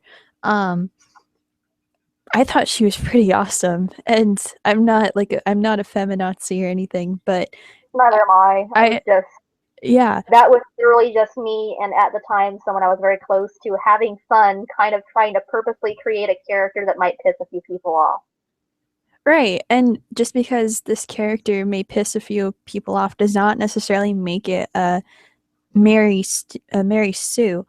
Doesn't even necessarily make them a bad character. Right, no, I enjoyed the character. I thought it was what I liked about your stories and how you wrote them and everything was that I never felt like it was overdone. You got the idea and that was it. And so this character, I don't know, I had forgotten about her until we brought it up yesterday, but I had enjoyed reading the bio about the character and getting the overall idea over her story. I didn't think that she was a joke or anything until about now. Until I actually discussed kind of openly. She was half serious, I should say. She was done for fun with the intention of being, at the time, a real character, but at the same time, we were like, let's actually design her specifically to see if anybody gets offended. Yeah. And I think it was because at the time, the person I created her with, she and I had been seeing a lot of feminazi or whatever, feminist hate online, and I just kind of wanted to create the character that should actually represent why you hate a feminist, not because like feminists aren't bad. No. Real feminism, it is not women wanting to dominate men. No. It is women wanting to stand on equal grounds. Right. Like when you think about it, if I'm getting paid 6 cents less than what a guy would get paid for the same job, is it wrong for me to say, hey, I think I should be getting that extra 6 cents because so and so is getting it? It's not fair not to give me that money just because I have a vagina. Right. But in the way that you presented the Dark Tempress, is that what it is? Yes. All right. The way that you presented her and her story, I mean, her mom didn't seem mentally stable from the very beginning, was she? Oh no, she definitely wasn't. So, being that way and a bit of a feminazi, I can totally see how it went down, and it makes sense on how this character came into existence. And it also kind of portrays that people can kind of behave exactly like their parents depending on how they're raised. As sort of a different type of representation of the cycle of abuse. Mm-hmm. How people who are abused kind of go on to become abusers themselves. Right. Just because they weren't taught any different. Right. So that was another aspect of her at the time. But it's like her specifically turning men into rats after doing what she does to them. That is specifically her to torment them and to humiliate them. She is the one in charge. Right. And I liked that it was. I'm a very big like fantasy person. I love fantasy. And I like that magic was able to be brought into the story, but it's not like overly done, where there's, No. broomsticks around and, sweeping the floors without people using them. And, I like that you were able It's a to more all tie it back realistic. into like black magic, which Yes. is a thing. Yeah, it's a real thing. Essentially, there's a number of different ways that magic can be used. There's pure fantasy magic, Mm-hmm.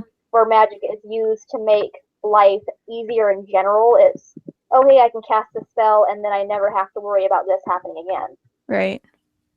Which is kind of stuff I don't like doing because that takes a lot of stuff out. Because if I can do that, why do anything else? Right. And it's also why in specifics I did not remove Leon and Jack's ability to die.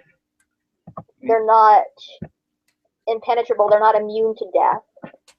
Right. There's just something that always keeps bringing them back. And now I've revealed that it's not just a curse bringing them back. It is God that has been standing by, purposely been reviving them every time they've died, because he's not going to let them go. Which is kind of interesting. I would like to understand what the interest in these two characters the god has. Why he would be so interested in keep bringing them back. Nagin in specifics, he's still in development, but as far as his mindset goes, he is a god, and he would be considered a major god. He is a god of death and reincarnation. He kind of foresees the pathway between life, where you go after, and what happens to your soul from there. He decides whether you be reincarnated or whether you simply fade from existence, because I don't believe that every soul gets to be reincarnated. But at the same time, you gotta kind of take into account, he probably gets lonely, probably gets bored, especially since I specifically designed him to be the only real god of death of his line that is around. Like, there are definitely other gods of death, but they don't represent the same kind of stuff that he would. He would be a major god with no lesser gods. Right. Because to me, a major god is the main god who is supposed to represent all of this, and the lesser gods are kind of like helping hands. They would be considered angels in a way. Mm-hmm. He would create them, or they would be born from him, possibly, to partake in specific tasks. And for whatever reason, he has a very morbid fascination with people who have died through very horrific or very traumatic deaths. I'm not talking traumatic as in they got into a car accident and died from this. I'm talking emotionally and physically scarring to the point where if you woke up the next day and it had been a dream, you would be going to therapy over it. Right. But he specifically chose Leon, Jack, and Sally because of what had happened to them and because of how emotionally damaging of an event that had been to them, because he wanted to see how they would react to what they would become after he brought them back. So this is almost like a game. It is a game to him. Literally, in his eyes, they are his creations. He has been sitting by and allowing them to grow and develop. And once he comes to the conclusion that they've developed to the point of near perfection, he wants to go and meet them. In which case, he will either allow them to continue as they are now, or, and he might bring this up, he could potentially bring them to wherever it is that his plane of existence is and keep them as pets. He could, in another sense, turn them into harbingers or bringers of death that roam the world doing his bidding. So we kind of get what he did with Leon and Jack. So what did he end up doing with Sally? With Sally, it was, I guess you can consider it a curiosity type thing, because he brought Jack back specifically based off of the relationship with Leon, and partially because of his acknowledgement of how creative Leon had been, because Leon was not dressed as a character from TV. He was dressed as a character that he'd personally created that had been partially influenced by his pet snake. Right. So in a way, he felt it wrong for himself as an artist, so to speak, to separate them. Right. Kind of like how you would see two dogs in an animal shelter, and if they both become very overly stressed and away from each other, you'd feel guilty about not trying to adopt both. Right. So he specifically placed them within vicinity of each other with the idea that they would become the ideal killing pair. Which, in this case, they did. They did.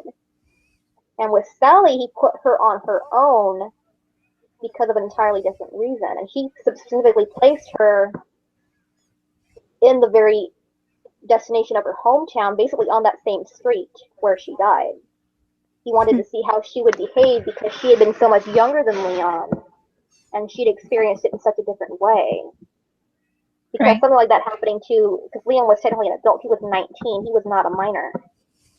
Right. Sally, she was, I think, I've portrayed her as around 8 years old. I might edit her age a bit Mm-hmm. to lessen her age gap between she and Leon, but she is definitely less than 10.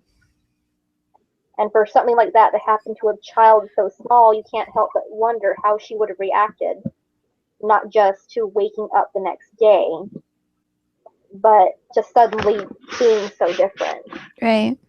No, So she woke up Oh, sorry. completely different. She woke up with magic. She what? She's magic now. She is in essence a fairy. Mm. Sally became, like Leon did, Sally became her costume.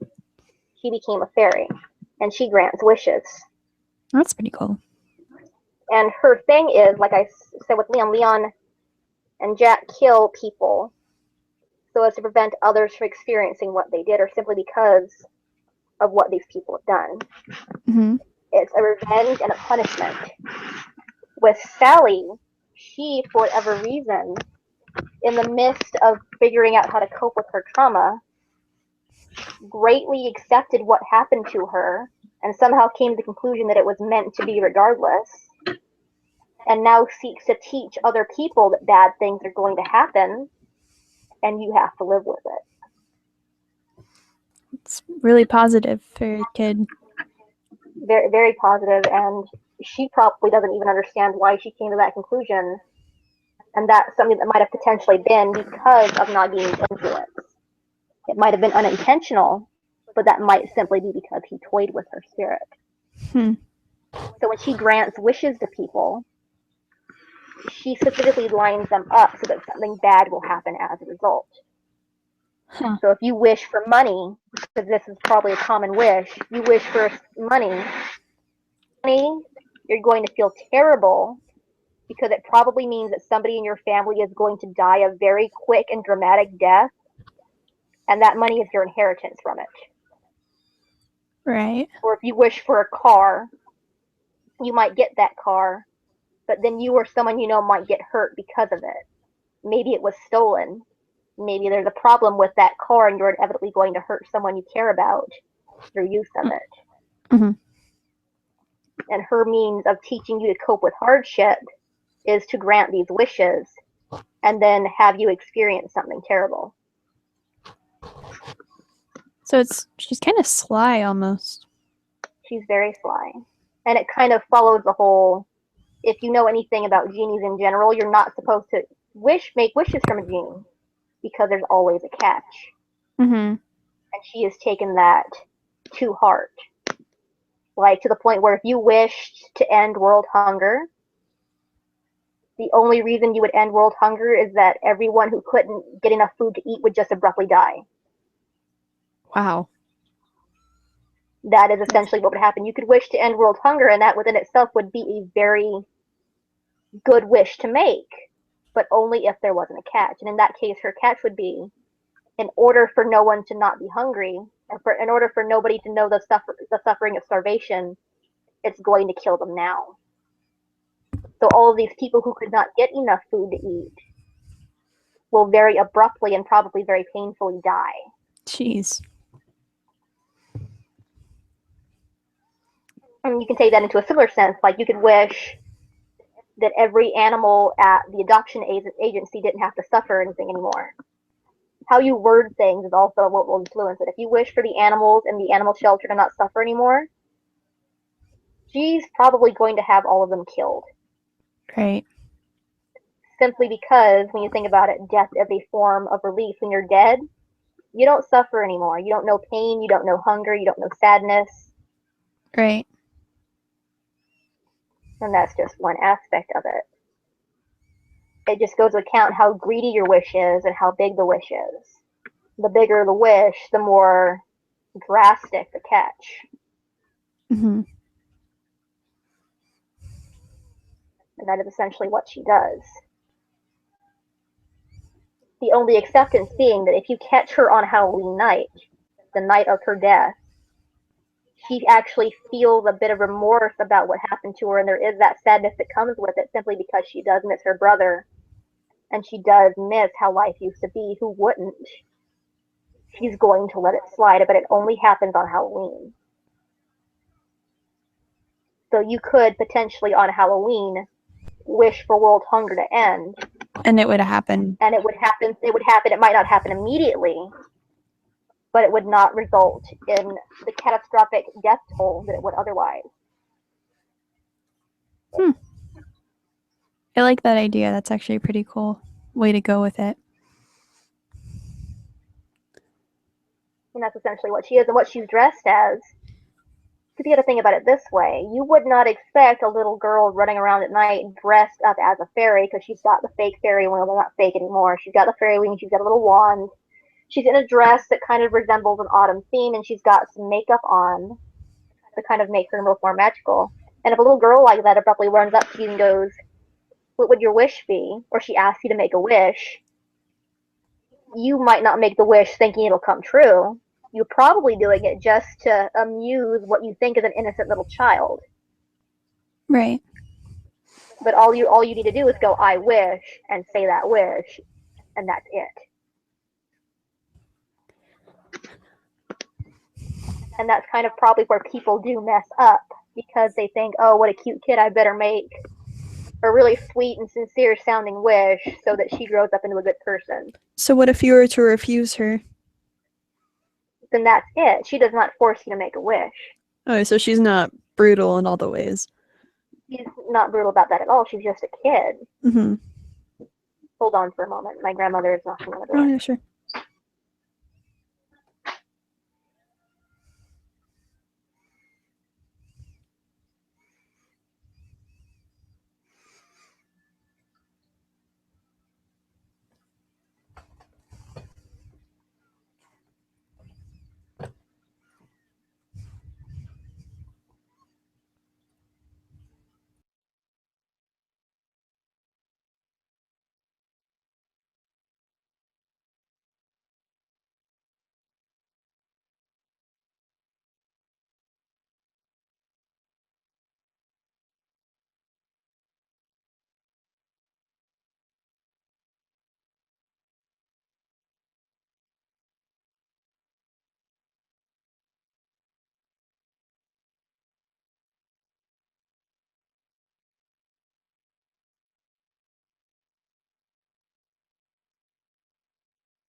Right, so supposedly the issue isn't going to be an issue.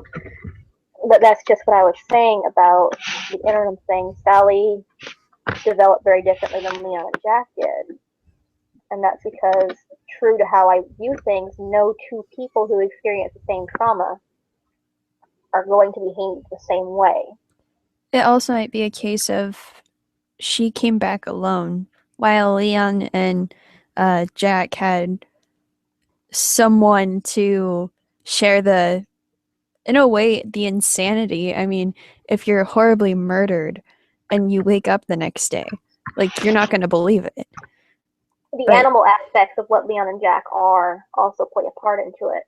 Right, but then Sally came back as magic, so it kind of makes sense that her theme revolves around magic, and that granting wishes that have catches, a very popular thing in magic themes, would happen. right. So how they deal with their own issues could depend on just the small things of whether they're with someone, how they were dressed, what actually happened on that night, and how it affected them. Because no two people are going to experience trauma the same way. Exactly. No two people are going to learn to cope with it the same way. Right. And that's kind of where the whole, you can take the cabin in the woods scene and play it out in 100 different scenarios, and they're each going to be different. They might be similar, but they'll be different. Right.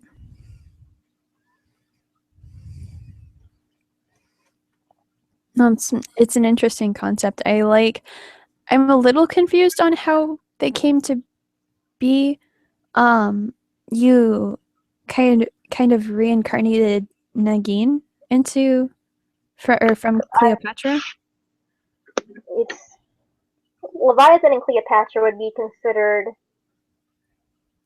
side, just not revolving around Leon and Jack's general story. These are just sort of if Leon and Jack have kids, this is what they will be, and these are the stories that will lead to them. I see. Because, like, realistically speaking, they are a active couple, and they don't use any form of protection. So all it takes is for Leon and Jess, the female form of Jack, my gender fluid snake, to do something, and then there be an incident. Mm-hmm. And I've also incorporated the mating season into it. Let's see. So it is a thing Jess does drop eggs. It's just a matter of whether or not they'll produce anything. All right, then. That makes sense. But Cleopatra, like Leviathan and Cleopatra, they were created more for fun, not just to be in the actual story. Right. But Cleopatra had not been created simply for me. She had been created to lure in someone I was very close to, who very shortly after decided not to uphold her end of the deal at all, out of jealousy. Yeah. So it kind of became, I can't keep Cleopatra as what she is now, because she was never really mine to begin with. I see. So I have to make her mine. I see. And it's not me not liking her. It's me just having a difficult time getting a feel for her. Mm-hmm. It'd be like, I kind of like the fish in this setting, but when I take it out of this setting, I don't know what to do with it. Yeah. I don't want to get rid of her. I hate the idea of potentially letting someone else take her. And I have from the start, because I don't want anybody else to have her, because I do enjoy the amount of work I put into it, and I do enjoy her as a character in general. I just can't get that feel for her that I should be able to. And I'm going to blame that entirely on the fact that she wasn't consciously of my own will created to be in this environment. Right. So the details that I did later create about her being a bold, outspoken, put my foot down, not going to let me push you around character, that's her. That was me. That wasn't anybody else. And her being something that kind of revolved around the woodlands, the trees, that is her. Because I do give all of them get an element. Leon and Jack actually technically have two. They are creatures of the day and the night, very different behavior patterns depending on not just the season but the time of day. So they shift from dark to light and then back again. Whereas Leviathan, the blue snake, the brother, is water oriented. And because at the time I had created I'd gone with Cleopatra being the polar opposite, instead of going with earth or air, I made her wood.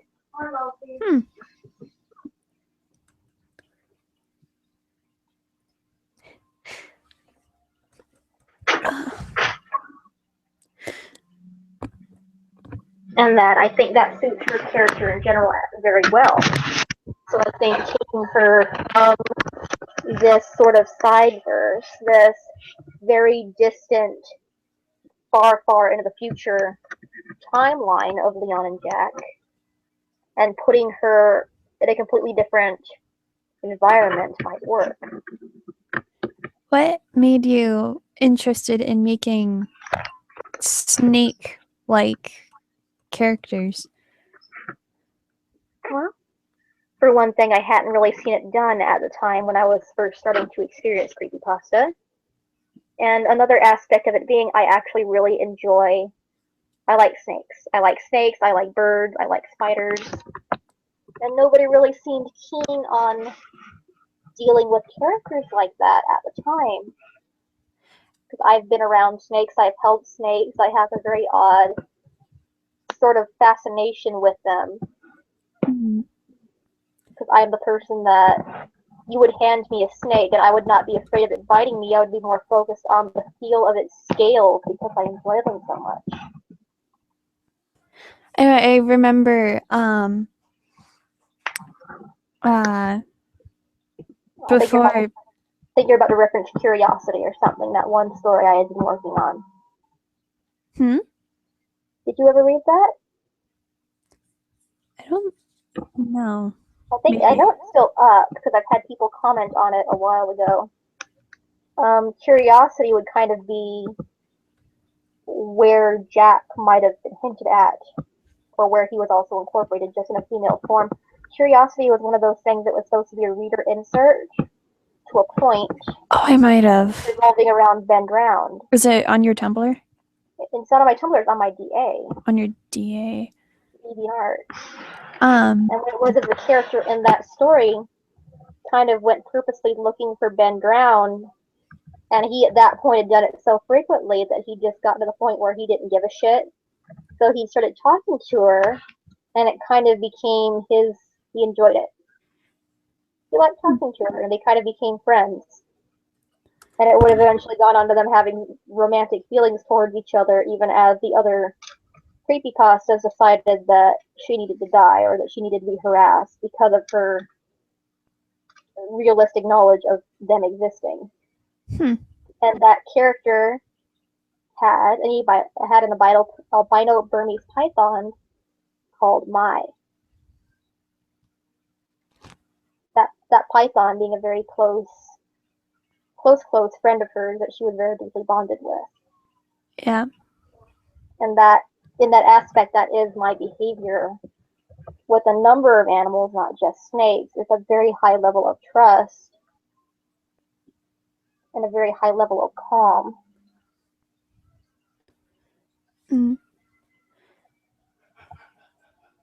Are you? I'm the one. Are you reading the chat, by the way? Yeah, a little bit. Okay. It is very. Yeah, I was gonna say. Jack is a very big spaghetti noodle. But I think it was probably them actually being snakes that roped me in. I don't remember how. Somehow I stumbled across your profile and then to your Tumblr and everything, and I don't know, I adored your characters from the very beginning. Like, they're all I really cared to read about for a while, to be honest.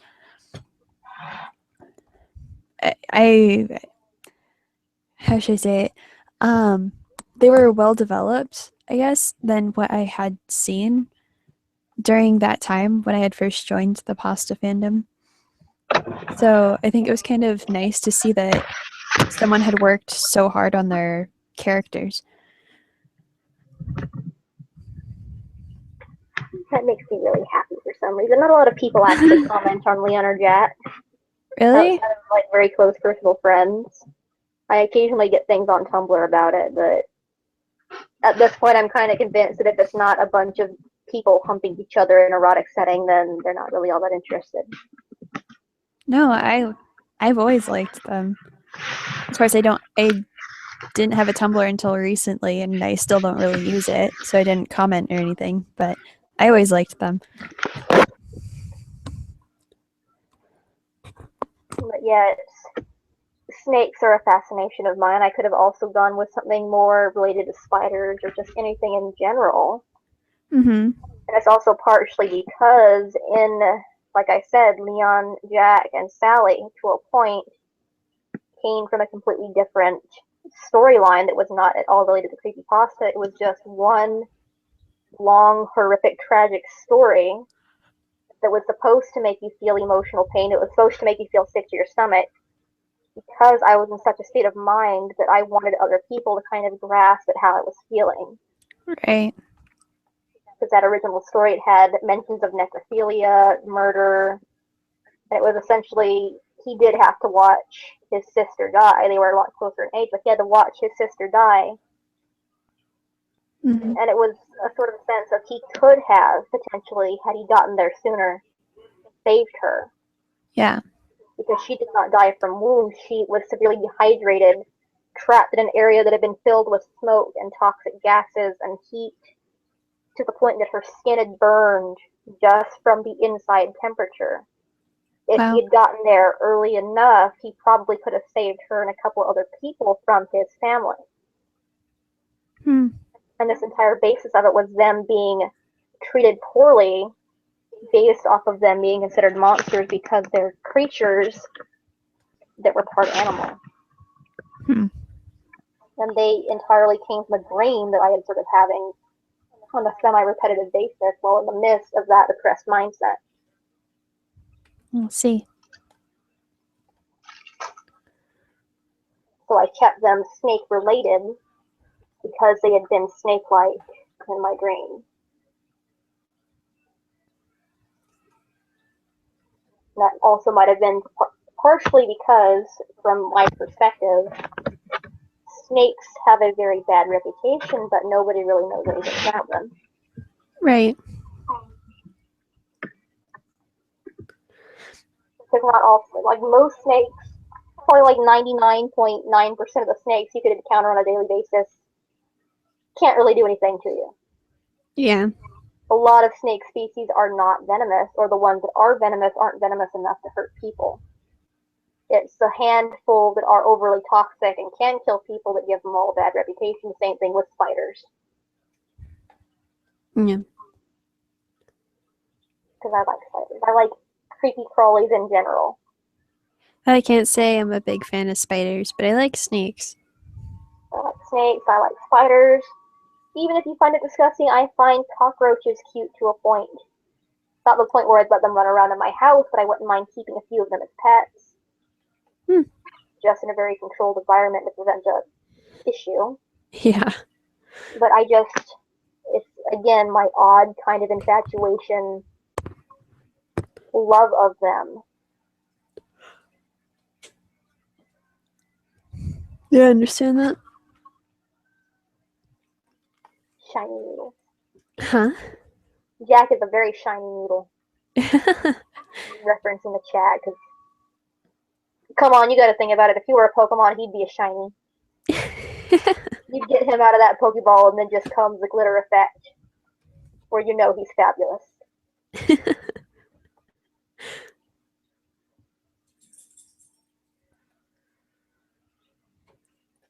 And that's also because snakes.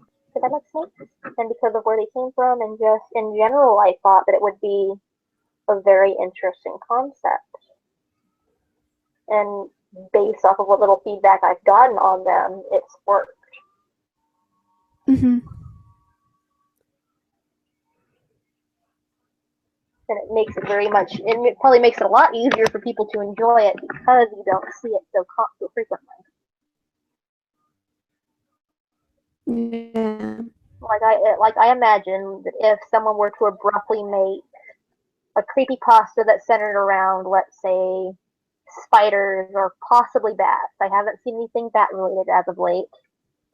And incorporate that somehow into their behavior or what they influence themselves based off of, they might make a potentially really good and interesting character just because you haven't seen it already. Mm-hmm.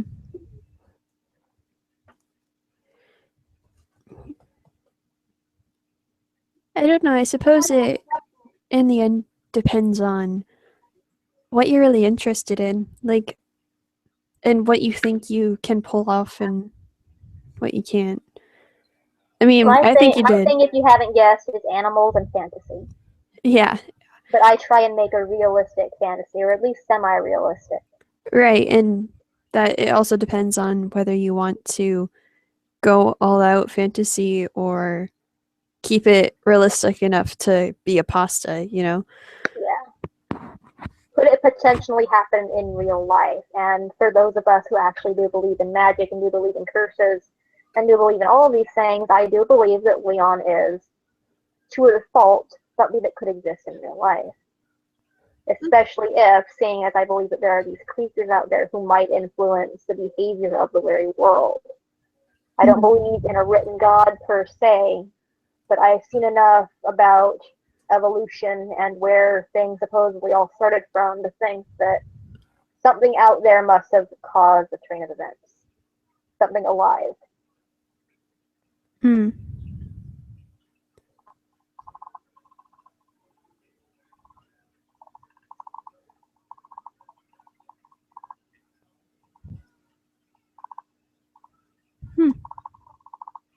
Slender Woman? Or Sleepy Woman? Red Slender.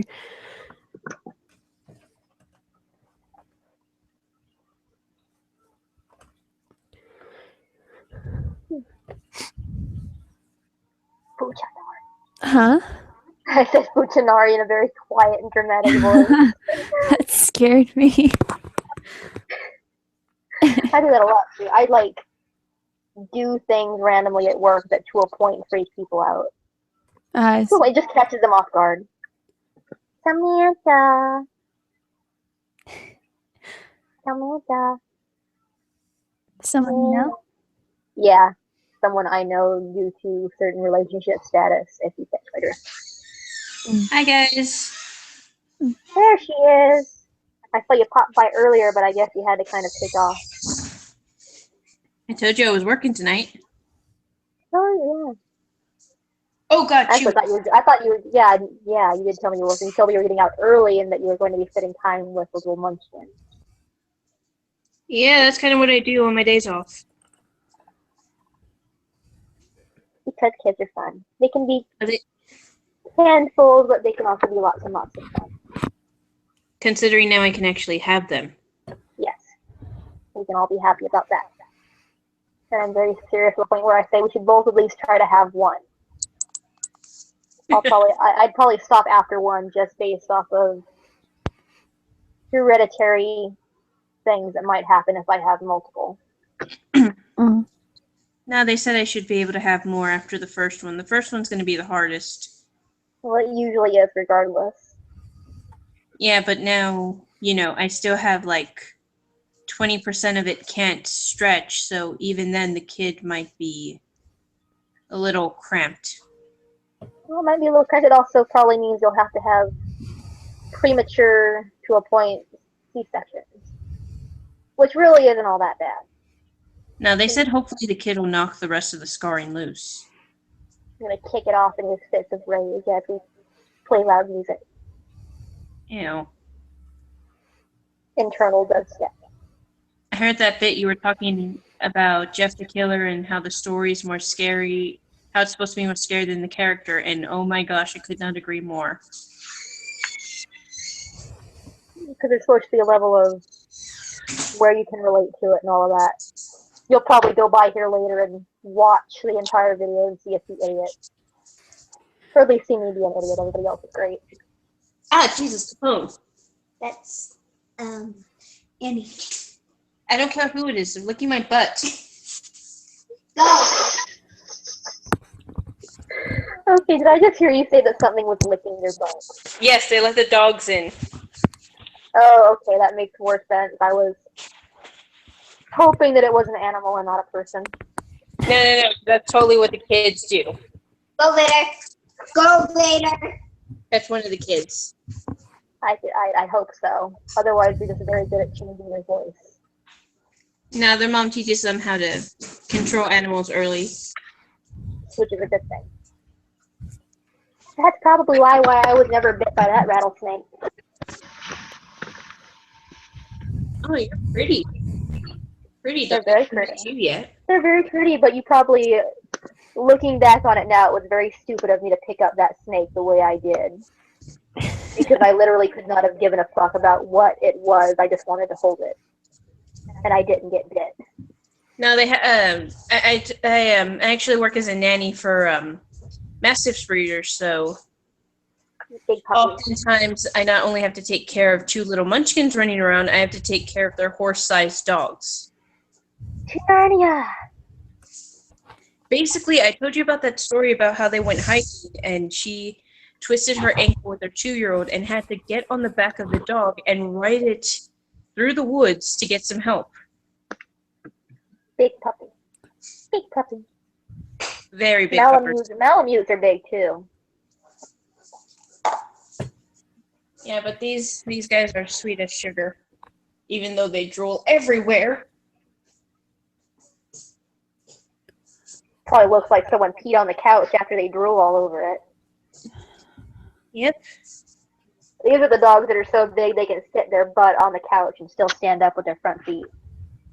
Yeah, the thing is that, however, there's one of them who drools so bad he basically needs a bib. That's adorable and gross at the same time. It's like one of those old-fashioned lobster bibs. It's like, you hear about it and you think it's kind of cute and interesting, and then you go to see it in person and you'd be like, oh, gross. Don't put your head in my lap, please. Yeah, you have to No, think about no, I don't want to touch your face.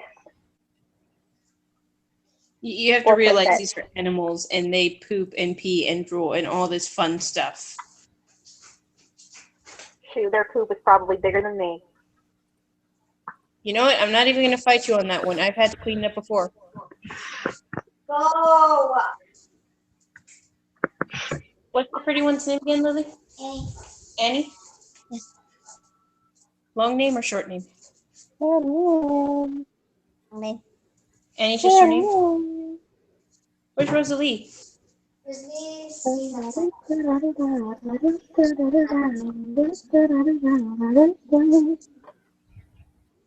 excited when I heard that you named.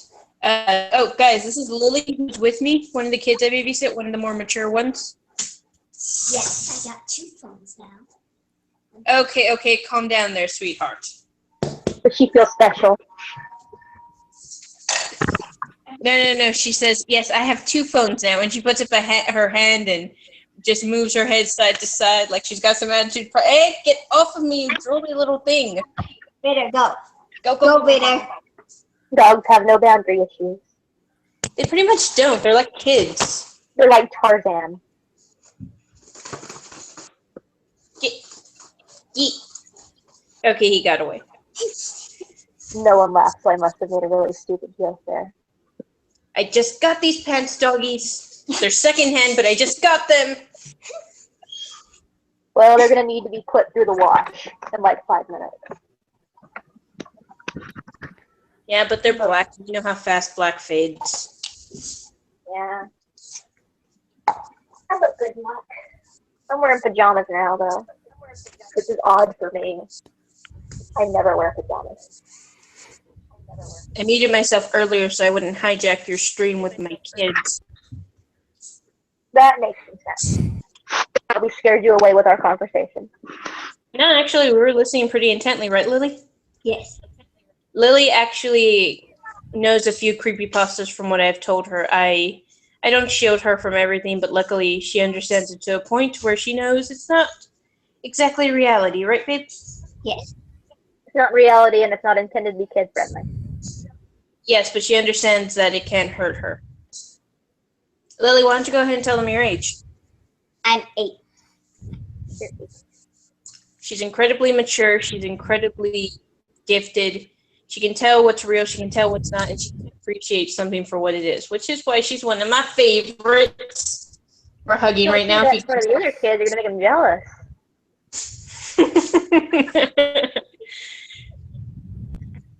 That made you laugh, but my Tarzan comment didn't. Now, if I could raise anybody to be a future lover of horror or special effects, or just the downright weird, if I could raise anyone in my footsteps, I would raise my sister and I would raise this little bean. Here's my comment, though. The only creepypasta thus far that's actually given me nightmares and paranoia was the Smile.jpg, the Smile Dog story. That was the only one that actually freaked me out. The funny thing is that that one actually didn't even make me blink an eye. And I know it affects different people, because the one I'm scared of the most, a lot of people laugh at me for it, but the one I'm scared of the most is Mr. Widemouth. Yeah, I think if I had been a child when I read his story, I'd be terrified of him. But I never had any experience with the Furbies to begin with.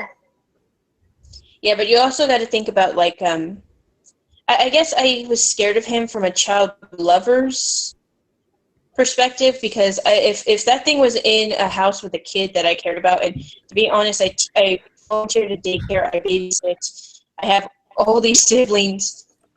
Kids are part of my life. The fact that something attacks a kid and actually succeeded at some point scares the crap out of me, because I'm more scared of what it could do to somebody that I could possibly know, or even someone I couldn't know. It's attacking something I perceive as special and innocent and something that should be protected. I think that's what kind of made me more, more paranoid and more scared. Yeah. But he didn't just succeed to a point. If there was an entire cemetery of children and they had all been his friends, quote unquote, we kind of know how often it was that he got his way. I know, and it's unnerving, like, in real life, just to hear about like kids getting hurt or losing their lives in even like war or street violence, or just like basic horrible accidents, like this one accident that I'm not going to give much detail on, but 2 kids were thrown from a car because they didn't have their seatbelts on, and immediately you cringe and you can feel your stomach tighten, because you just realize someone who just started their lives has already lost it. And you don't want that to happen to anybody else, so you especially get very paranoid over kids. I'm very paranoid over my siblings. If someone comes to our door, I tell my younger sister to go hide, which is a very, very weird habit of mine, but still, it's something you want to protect.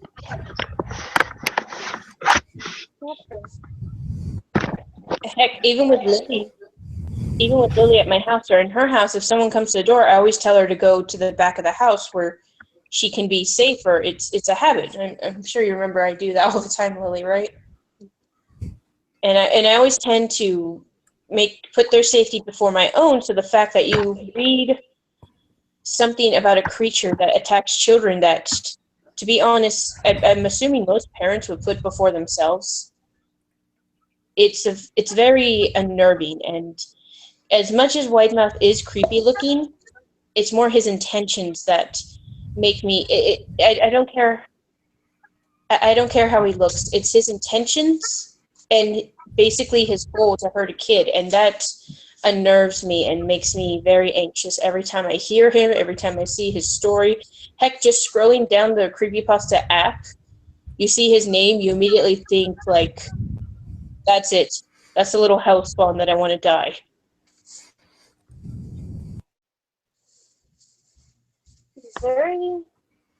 He's one of those characters where if he were a person, there were a lot of red flags that let you know you shouldn't have been around him. The funny thing is that in that story, that kid saw those red flags, and it's the one thing I do like about the Mr. Widemouth story is that this kid has basic horror movie logic. Like, you know how... No, he doesn't have basic. He has advanced horror movie logic. Because in horror movie logic, you make the choices that are going to get you killed. Exactly, like you're screaming at the TV. That was a bad noise. Don't go near the screen. Don't go near there. Don't listen to him. That's kind of creepy. This kid basically had that knowledge. He's like, okay, I'm not some bimbo in a horror movie. I'm gonna actually like not do that. I actually have something very interesting. Like, why is it in horror movies something spooks you and your actual impulse is to run away? My first impulse would be to hide. I'd want to get a good distance, and then I would immediately, because I realize, hey, I don't have a flashlight, you don't have a flashlight. How are you going to realize which tree I climbed? Unless I'm being really loud. Exactly. Like you always, if this may be a subject change, but like you always think about what you could do that the character doesn't do when it comes, even in creepypasta. Like, if you'll play Slender, like, you'll think, maybe if I climbed a tree or something? And you think, like, No, I don't really think, right? with Slender Man, I don't think climbing a tree is going to save you. Yeah. If he can reach up high enough to impale you on the branches, you're just kind of making it easier for him to pick out where to poke you. Yeah, so he's basically picking an apple out of a tree at this point. But I like to think that Slendy does have, like, Slendy is like Slendy and the Big Z are the people you can't get away from. Like, Slendy, I'm using... It's kind of your own fault if Slender Man's going after you, because you're the one that picked up the pages. Isn't that the entire premise? Yeah, I'm pretty much thinking he's like, wait a second, my brother drew these for me. Give those back. Oh, that's cute. Slender Man drew them, and therefore you have to protect them. But then again, those are very creepy drawings. So what the heck is going on with there? Hey. It's the thought that counts. Fair enough. Dear brother, I tried being scary for you. Do you like them? I'll hang them up on the tree. I'll hang them up on the tree for you. Do you love me yet? You can be reminded that I love you so much. They look like horrible pieces of art, but they were made with love. I need to get them back. That's funny.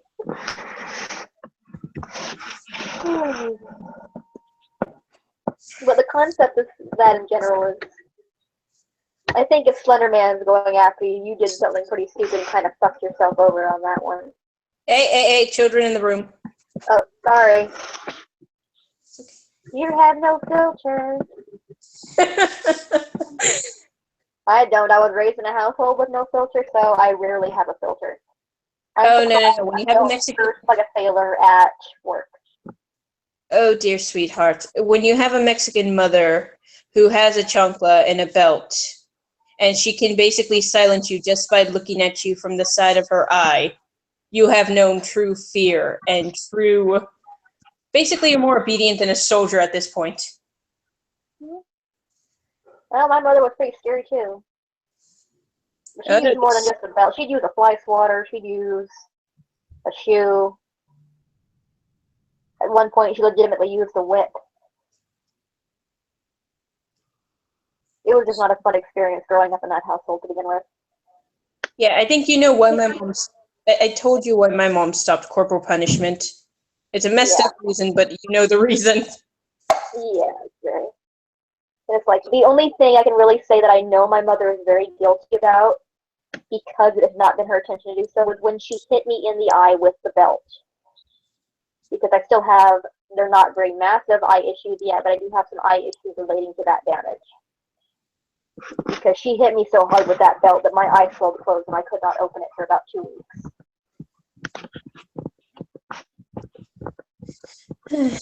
Yep.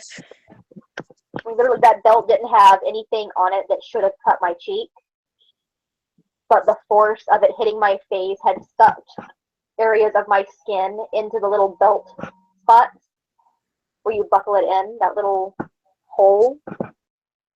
She hit me so hard that it sucked me in there and pinched my skin and ripped it off. I had bits of skin missing from that belt hitting me so hard that my skin kind of got sucked through the belt area and was pulled off when the belt came back. You okay there, Lily? Okay.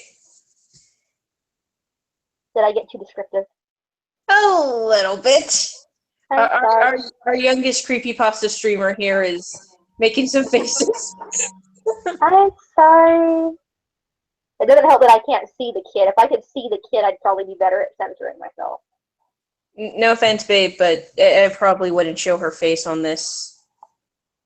Because she's too cute for the world. Wait, you've met her. You remember that that Skype call we did and all the kids Yes, I and my remember, but I physically, like, being able to see something does a lot for me. It's very hard for me to keep a filter if I can't see what I shouldn't be saying certain words to.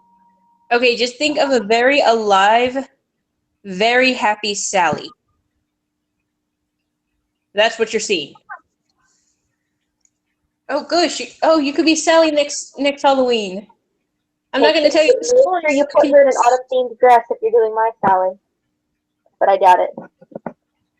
Nah, I'm not going to tell you the story about Sally, but we can dress as her. I'll wear my Jeff the Killer costume. It'll be great.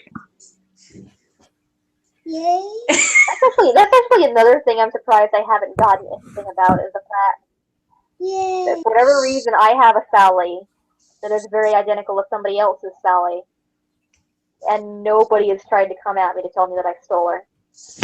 Well, you got to remember how many freaking Jacks are also in the creepypasta universe. I mean, should we list them? Should we try to list? I think they at least look different though, because my Sally, for whatever reason, wound up looking a lot in terms of an actual physical description like that. Probably the difference being how she's dressed and the fact that she lacks any visible body wounds.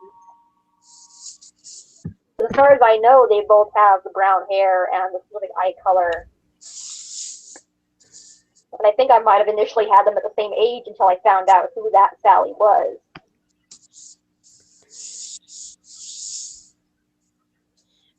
I have to say, though, Sally is one of the more iconic creepypasta. You know, there's always that creepypasta lineup, and it always has the same people. Yeah. And then, of course, you have that secondary lineup of the lesser-known creepypasta, but still popular enough to be included in a lot of art and writing and such. I mean, like, say, the main lineup has Jeff, both Jax, Slendy, Sally, Ben, and heck, even Masky, Hoodie, and Toby. But when you look at the second lineup, it has Jason the Toymaker, Candy Pop, the Puppeteer, Judge Angels. I don't know that one. Yeah, they're lesser known, but they're popular enough that you see them here and there. Like the Bloody Painter. The Bloody Painter is almost everywhere for me. And, you know, I'm not going to knock it. That's a good story. You kind of want more content of them so that at least they're more known. Because to be honest, they kind of I guess they represent something to me. Like, maybe one day Sweetie will be in that secondary lineup, but I highly doubt it. I don't know. At one point, I still sometimes get the urge to write it just for fun. It would be Leon and the other Sally, and he's talking about his sister. He's telling her about his sister. She's just sitting there. What did she look like? What was her name? It would just kind of be literally my reaction to finding out that there was another Sally out there that was so similar to mine in design. Just kind of, she looks a lot like you. You actually have the same first name. Her hair color is just a little different. That kind of thing. I could imagine that story going different for someone. She looks like me? Yes. She has pale skin. Eyes unlike anyone's ever seen. Except unlike you, she's a girl and her name is Jane. Unlike you, she's a girl and her name is Jane.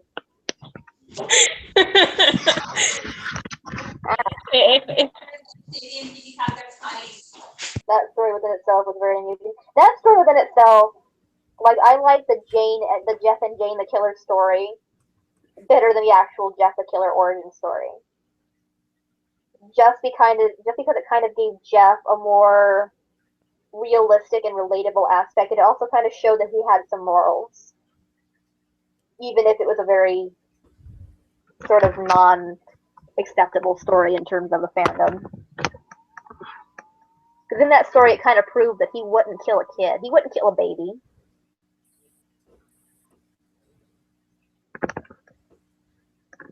And I would use that story to kind of, at the time when I still enjoyed using Jeff, create his moral basis.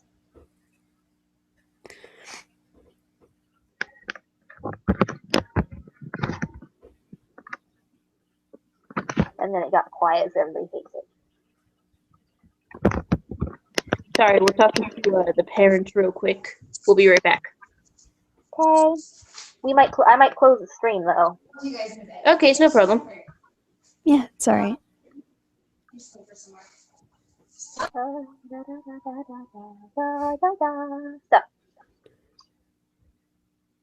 I hope that the people present at least had fun today. I can only get verification from the one that was still here at the start. Yeah, no, I had fun. I look forward to doing these a little more often. Yeah. It could just literally be us sitting together and talking about pet peeves with fandoms or talking about what we like about specific characters.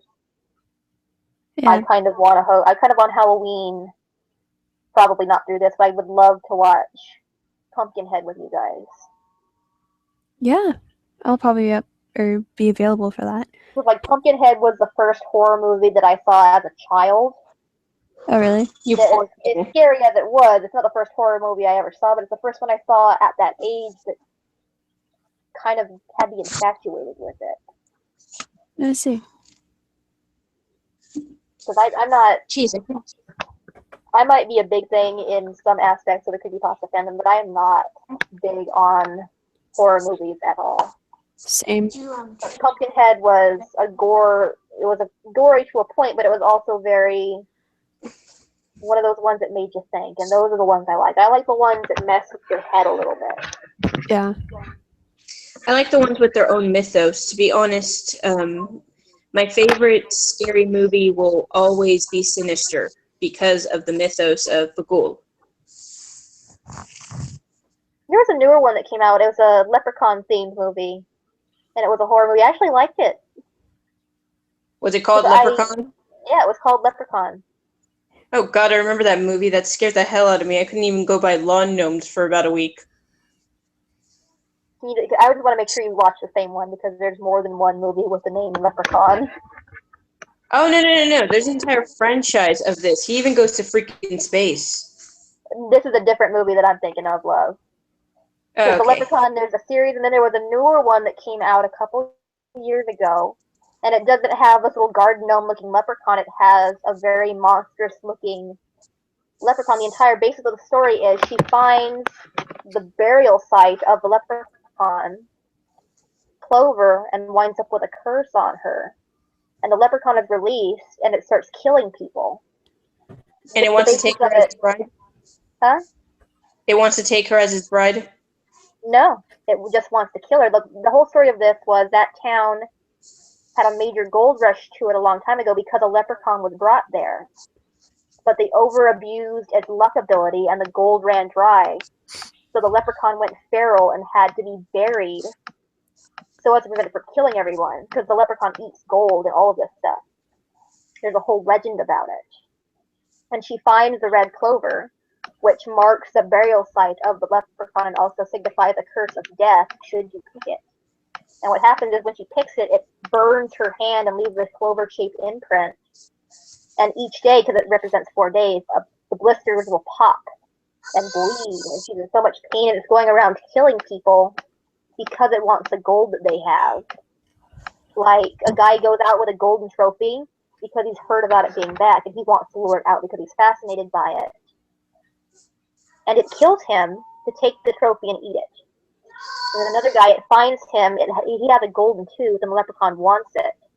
And when he tells the leprechaun to fuck off, the leprechaun kills him. Oh, right. We can stop there.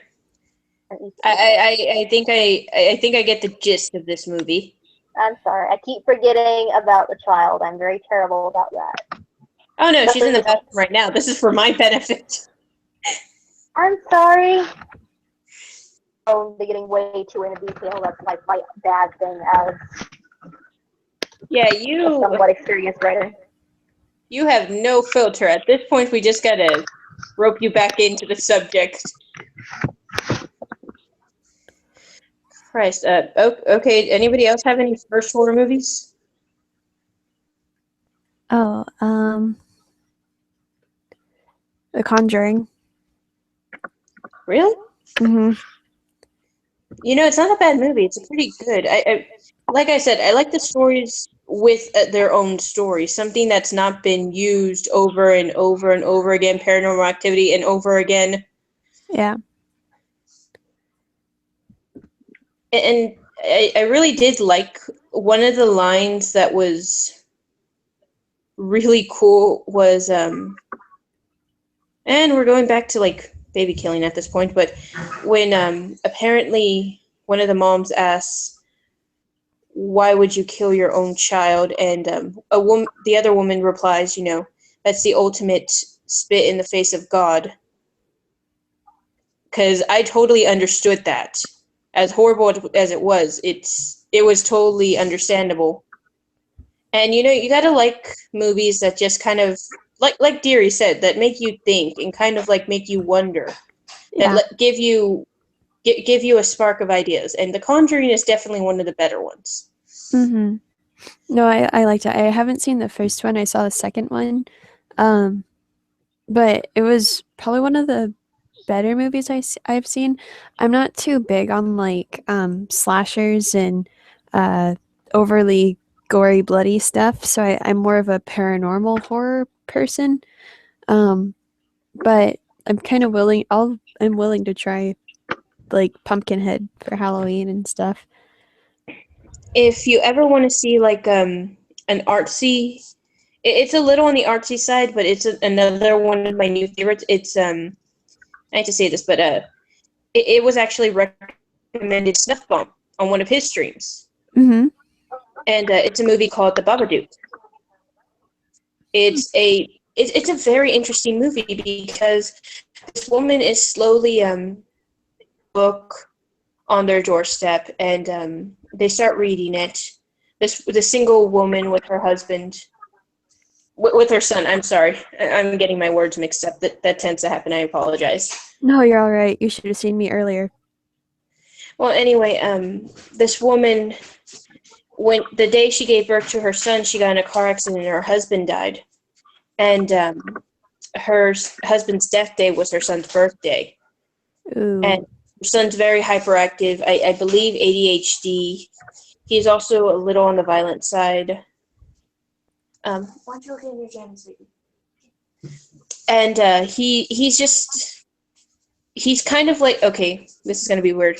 He's like he's a hell child. Let's just put it at that. He's a hell child. He has fits. He screams. He cries. All he wants is her attention, and she can't get any rest because she's still grieving from her husband's death, even with her 5-year-old boy at this point. Right. And they get the book and they read about it, and it's like this little rhyming book. It starts out cute, and of course it quickly spirals into something menacing and terrifying. Mm-hmm. And she starts becoming haunted by this creature. And it looks like different stuff to her. Sometimes it'll just be a cloak and hat. Sometimes it'll be a hand. Sometimes it'll be someone standing over her neighbor when she looks in through her window. And this creature just keeps haunting her and haunting her. And she finally defeats it when it tries to make her kill her son and takes control of her. She basically, well, first she vomits it out of her system, and then she defeats it. And the funny thing is that the creature is actually an analogy for grief, which I thought was really, really creative. That is pretty cool. But the thing is that in the end, she doesn't defeat it. She actually keeps in the basement and still feeds it. Kind of like basically saying, like, don't let your grief consume you and harm your life, but at the same time, don't just, you're allowed to dwell on it. Right. It was a really, it was. That's a cool. It was really cool. It was very artistic. It was very intense. Mm-hmm. And honestly, I recommend it to anyone who wants to see it. If anything, it's more spooky. It's not violent. Mm-hmm. It's just thrilling. Like, you never know what's going to happen next, and you get a little scared here and there when you think something is going to happen. Right. But it'll keep you on the edge of your seat, and it'll really open your mind to not only like what creatures lurk within you, but what they could manifest into. That's super cool.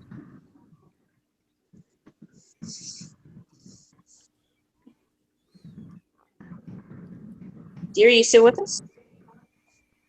Yes. Would you recommend anything for anyone to watch on Halloween besides Pumpkinhead? Other, I like Pumpkinhead. There was a sequel to it, like The Seed of Pumpkinhead or something. The Chucky game, or not the Chucky games, the Chucky movies were always fun too. I never saw Child's Play, but I liked The Bride of Chucky and The Seed of Chucky. All right, Bride of Chucky was my first Chucky movie, and to be honest, I didn't like any of the Child's Play movies before them because they didn't have Tiffany. Tiffany's great. Tiffany is amazing. Jennifer Tilly, a lot of people say they hate her voice, but anytime I hear her voice, I will literally sit down and watch Family Guy, something I hate, just for Jennifer Tilly. I actually like Family Guy to a point, but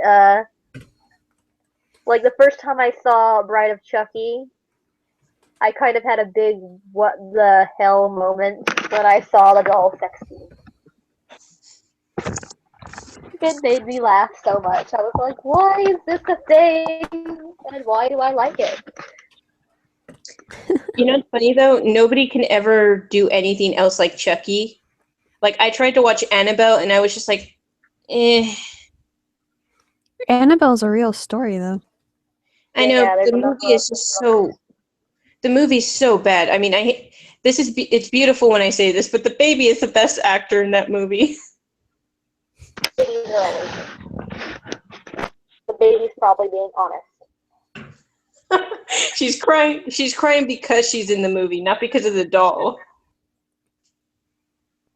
I'm not crying because it was scary. I'm crying because I don't want to be here. This is boring. Yeah, to be honest, well, her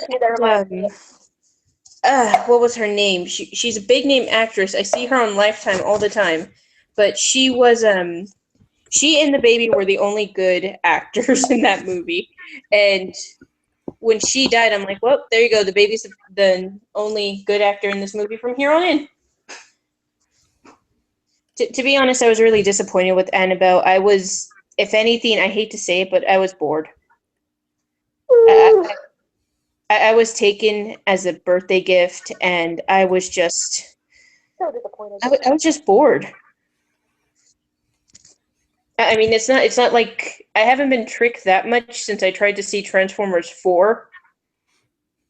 Yes, I wasted money on that. There's a fourth one? Don't just don't. It's a lot of drawn out talking. It's a lot of exposition. There's not much. Everybody looks like they're freaking high. No, and never mind. I realized that I actually have seen it. It was just so dull to me that I forgot it was a thing. To be honest, just watch the last 15 minutes of it. Don't even waste your minutes. Just find the last 15 minutes on YouTube, and there you go. You see Transformers 4. Yay! The Dinozoids. That was great. I liked that part. I was all excited for them. I thought they were going to have a bigger part, but nope, he just finds them, and that's it. He's like, hey, guys, want to go fight? Okay. That was funny. It didn't really make a lot of sense in comparison to the other movies, though. Could we go ahead and, like, just talk about reboots for a minute? Alright, let's think of a reboot that's... I guess Annie disappointed a few people. Annie with Cameron Diaz? I don't know any of the actors by name. I'm actually very shitty with the actors. I can't say the girl who plays Annie's name correctly. I don't want to insult it. But she was also in Beast of the Southern Wilds. I know her name starts with a Q, but like I said, I don't want to butcher the name. The one that has more hip hop elements in it, right? Yeah. Oh, somebody's friend is having a son. Yeah. Nina, like, you got that too? Nina, like, had a spaz attack when she was still in here. She abruptly went very quiet, and I was over there reading. I'm like, oh my god, you're not actually there in the same room with a person in labor as we're in stream, are you? And just kind of let her leave because of the excitement. No, I can understand. I mean, you had a stream yesterday too, right? Or yeah. Well, technically yes and technically no. That stream was, I had been hoping to lure some people in by potentially showing them some examples of how to create character sheets and all that stuff, and to potentially talk to people who wanted to develop their own characters, because having someone to discuss things with often helps. We need to make like a creepypasta news network or something. Ariana aside, it was me, Ali, Nina, and Bev were here. One other person did show up for like a minute, but we were in the midst of a pretty heated conversation about Neon, and I think we kind of scared them away. I didn't know that there was anyone else there. You weren't here yet, though. Oh, okay. They came in for like a minute, and we're like, oh, hey, there's a person, so we acknowledged that they were there, but we continued with their conversation because we were waiting for them to do or say something, and then they were just gone. They never put anything in chat. They never kind of hinted at wanting to be part of anything. They just popped their head in. They popped their head in, possibly got scared off by the conversation, or just realized that they didn't want to be there, and then they left. Did you see the name? But, yeah, it was, dang it. I did see the name, but I can't remember it right now. I wonder if it'll be an earlier chat. No, it's only going to be from this chat. It started with an N or something, like Savannah Norman. I think that's what it was. Or Savannah Norvano, or... Oh, I see. Why don't we just keep her name to herself, so, you know. Again, I'm thinking that that's what it was. A very, very, very crappy memory, because they were there for 1 minute and then gone, and they never did anything. Yeah, I think you had one during my surgery yesterday. Yeah. I would have caught it, but you know what was happening during that. Yes, I do know what was happening, and it still made me very anxious knowing about it. And Don't worry. I'm still just kind of sitting here like, you better not you better not be playing it off like you're not in pain. I will admit I am in a little bit of pain, but that's like if it hurts to sit upright. If I could just say what hurts the most. Don't laugh at me. I'm not laughing. Oh, it's not. I'm not talking to you. Oh. But yeah, it does. It hurts a little to sit upright. To be honest, I have to. The most comfortable thing I can do is sit with my legs under me, and that makes it really awkward for when I'm like in the wheelchair.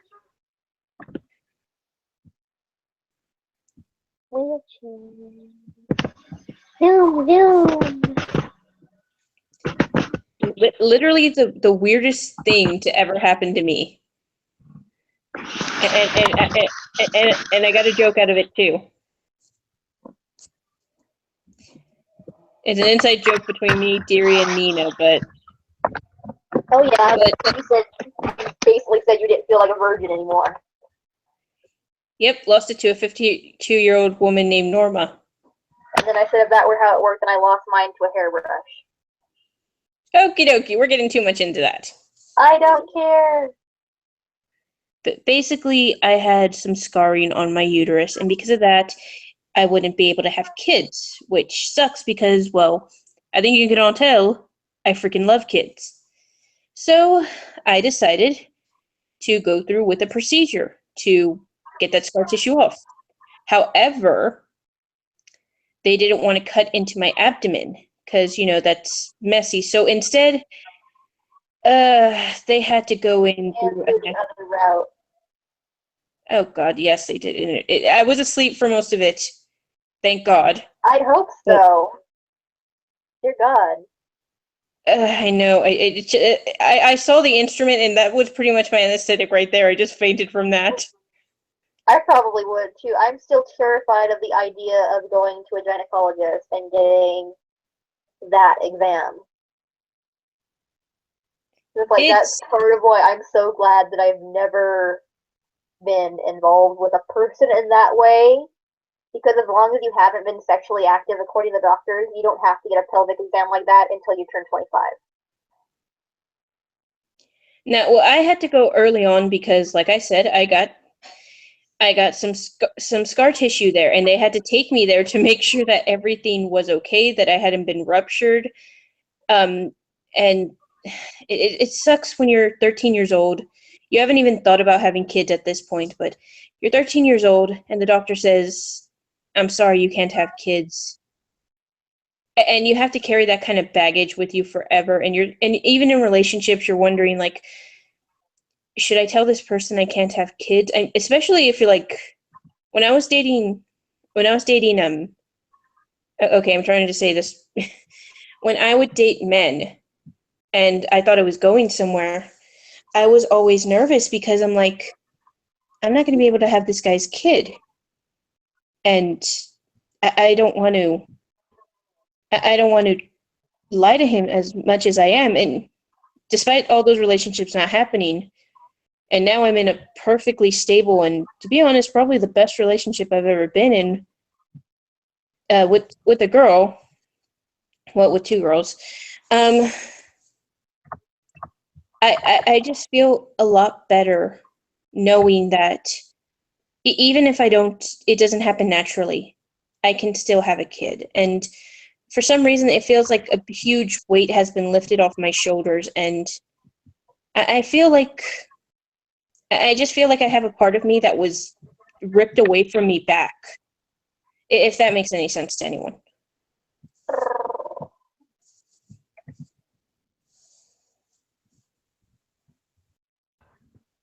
That makes sense. It makes sense to me, really. Like, I've got my own issues and stuff. Because, like I said, in my family, it's a big thing, a very common thing, to a point where I can only name one female relative of the direct bloodline that didn't have to have a hysterectomy after having kids. Because my grandmother, my great-grandmother, my great-aunt, my aunt, both of my aunts, actually, like everyone from a specific line downward, after having like 2 or 3 kids, they had to have emergency hysterectomies because abruptly and for some unknown reason they could not stop bleeding. Nothing the doctors would do would make them stop bleeding, so it was determined that that those parts had to come out.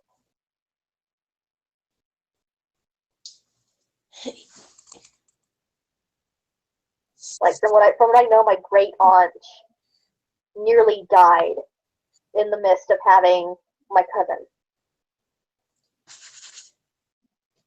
Like, there's footage, and she doesn't really let anyone see that video because it looks like a scene from a horror movie. Yeah, and the thing is that, oh my gosh, if I could share something that my aunt told me about us having kids in the future, if I can, with your permission. Yeah. Okay, I told my aunt about like if I had to choose a donor, because if science doesn't catch up and we want to have a kid, then I already have a donor planned. Yes, dearie, I went through my family files and I found the perfect person. And my aunt basically says, well, that's going to be a little awkward. I'm like, no, I asked him. He said it was cool. I'm sorry, I asked him. He's my cousin. He's athletic. He's very kind. He's very good-natured. I told you why I wouldn't choose a closer family member because, aggression issues. And she tells me, all right, well, you're going to have to get in some Tupperware and get a turkey baster. I'm like, what? This is actually really bad because apparently when my mom and her now ex-wife were contemplating having a kid, somewhere along the lines they asked my uncle if he would be the donor.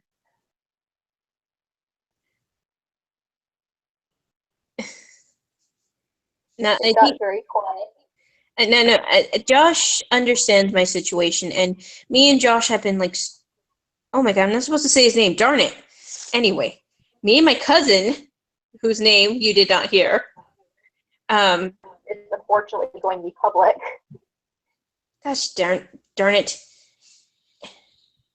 Okay, my cousin, he is we've been close forever. I mean, heck, I helped babysit and we played together for like our entire lives.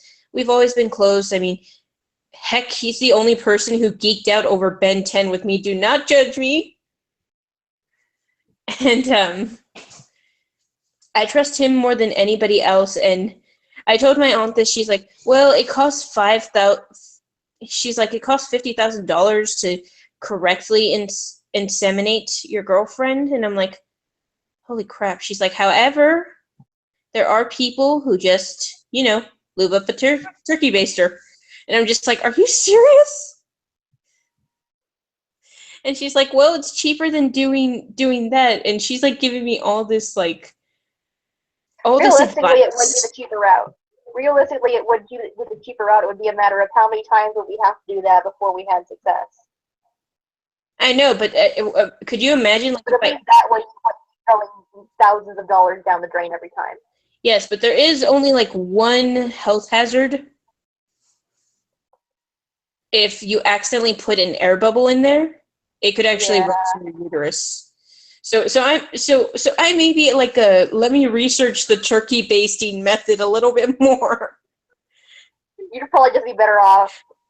I probably shouldn't. You're gonna find me in the kitchen with a turkey baster and some gloves and a lab coat and some goggles, just like trying to like measure how I should even just like squeeze it. I was thinking more like someone would be on their back and you just like let gravity do its work. And now we play the waiting game. Oh, people are gonna watch this far in the movie, into the stream, and be like, "What the hell did this turn into?" We're deeply in love. Traumatized everyone here. We're deeply in love. Can't you tell? No. Is there such thing as editing? I don't know how to edit these. Yeah. This is unedited. I should have gone off air. Someone may say, I unfortunately don't know how to edit. I've been sitting here pretty dead silent. I don't know how others are gonna. Oh, Yuri. Yeah. You remember what we talked about for a possible YouTube channel? Oh yeah. It's pretty much this minus all the stupid crap we say in between. No, we'd probably still be doing that because I can't follow script to save my life. Oh God, you're supposed to be the writer. I am a writer. That doesn't mean I can do it. You're a writer, not a reader. Writing and speaking are two different things, Raina. But yeah, I literally cannot. Any conversation with me is doomed to go in some type of very weird, around the centermost topic, and somehow they all relate. Yeah, one of the things. Somehow this will inevitably lead back to the subject of Gary Sue's and Mary Sue's. Oh God. Anyway, what I had in mind when I pitched this idea to Deary, because she is my voice of reason despite not having her own. I definitely do not. Do as I say, not as I do. But anyway, I pitched this idea to Deary and to Nina that well, it would be cool to have some streams that actually focused on creepypasta and horror and writing in general, because like, no offense, but the fandom has gone a little dead, and this fandom is actually. And this fandom is actually what drew me to my lady love. And it, to be honest, if I had never joined this fandom, I would have never met Deary. She would have never encouraged me to make Sweetie, Plum, and eventually Pumpkin. And I would possibly not have my most iconic characters that I do today, if not for creepypasta, and I probably would still be a depressed little noob trying to get an office job. I mean, I'm still trying to get an office job, but I'm trying to get a fun office job. Hey, I'm still working at McDonald's. You're getting paid better than I am. But I am getting a raise soon, so that makes me happy. Apparently the only good thing about this McDonald's is that you give out raises every 6 months to the people that have earned it. Yeah, I'm just, well, you know my last job, and I'm still pissed off about it. You there, but at the same time, Walmart, you know, terrible place I asked for the pain that was coming my way. You did, but now you're the queen of not giving a crap. Yes, that is what my That comment you gave the other day about that dude that asked to see your boobs or something, you told him to go ask his mom.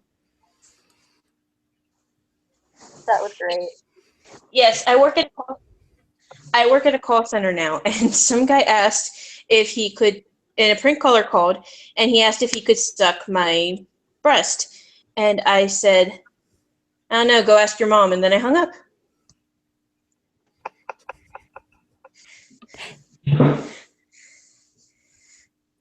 We should probably get out of this stream before we inevitably say something more disturbing and traumatize everybody who might come and watch this. I do love what my coworkers. I do love what my coworkers editing. call. Editing. I don't know how to. I do love what my coworkers renamed me as. They named me the patron saint of not giving a crap. There's no better title than that in this world. No. Going off air right now. We can keep talking, but I'm going off air so that nothing else gets recorded. No problem.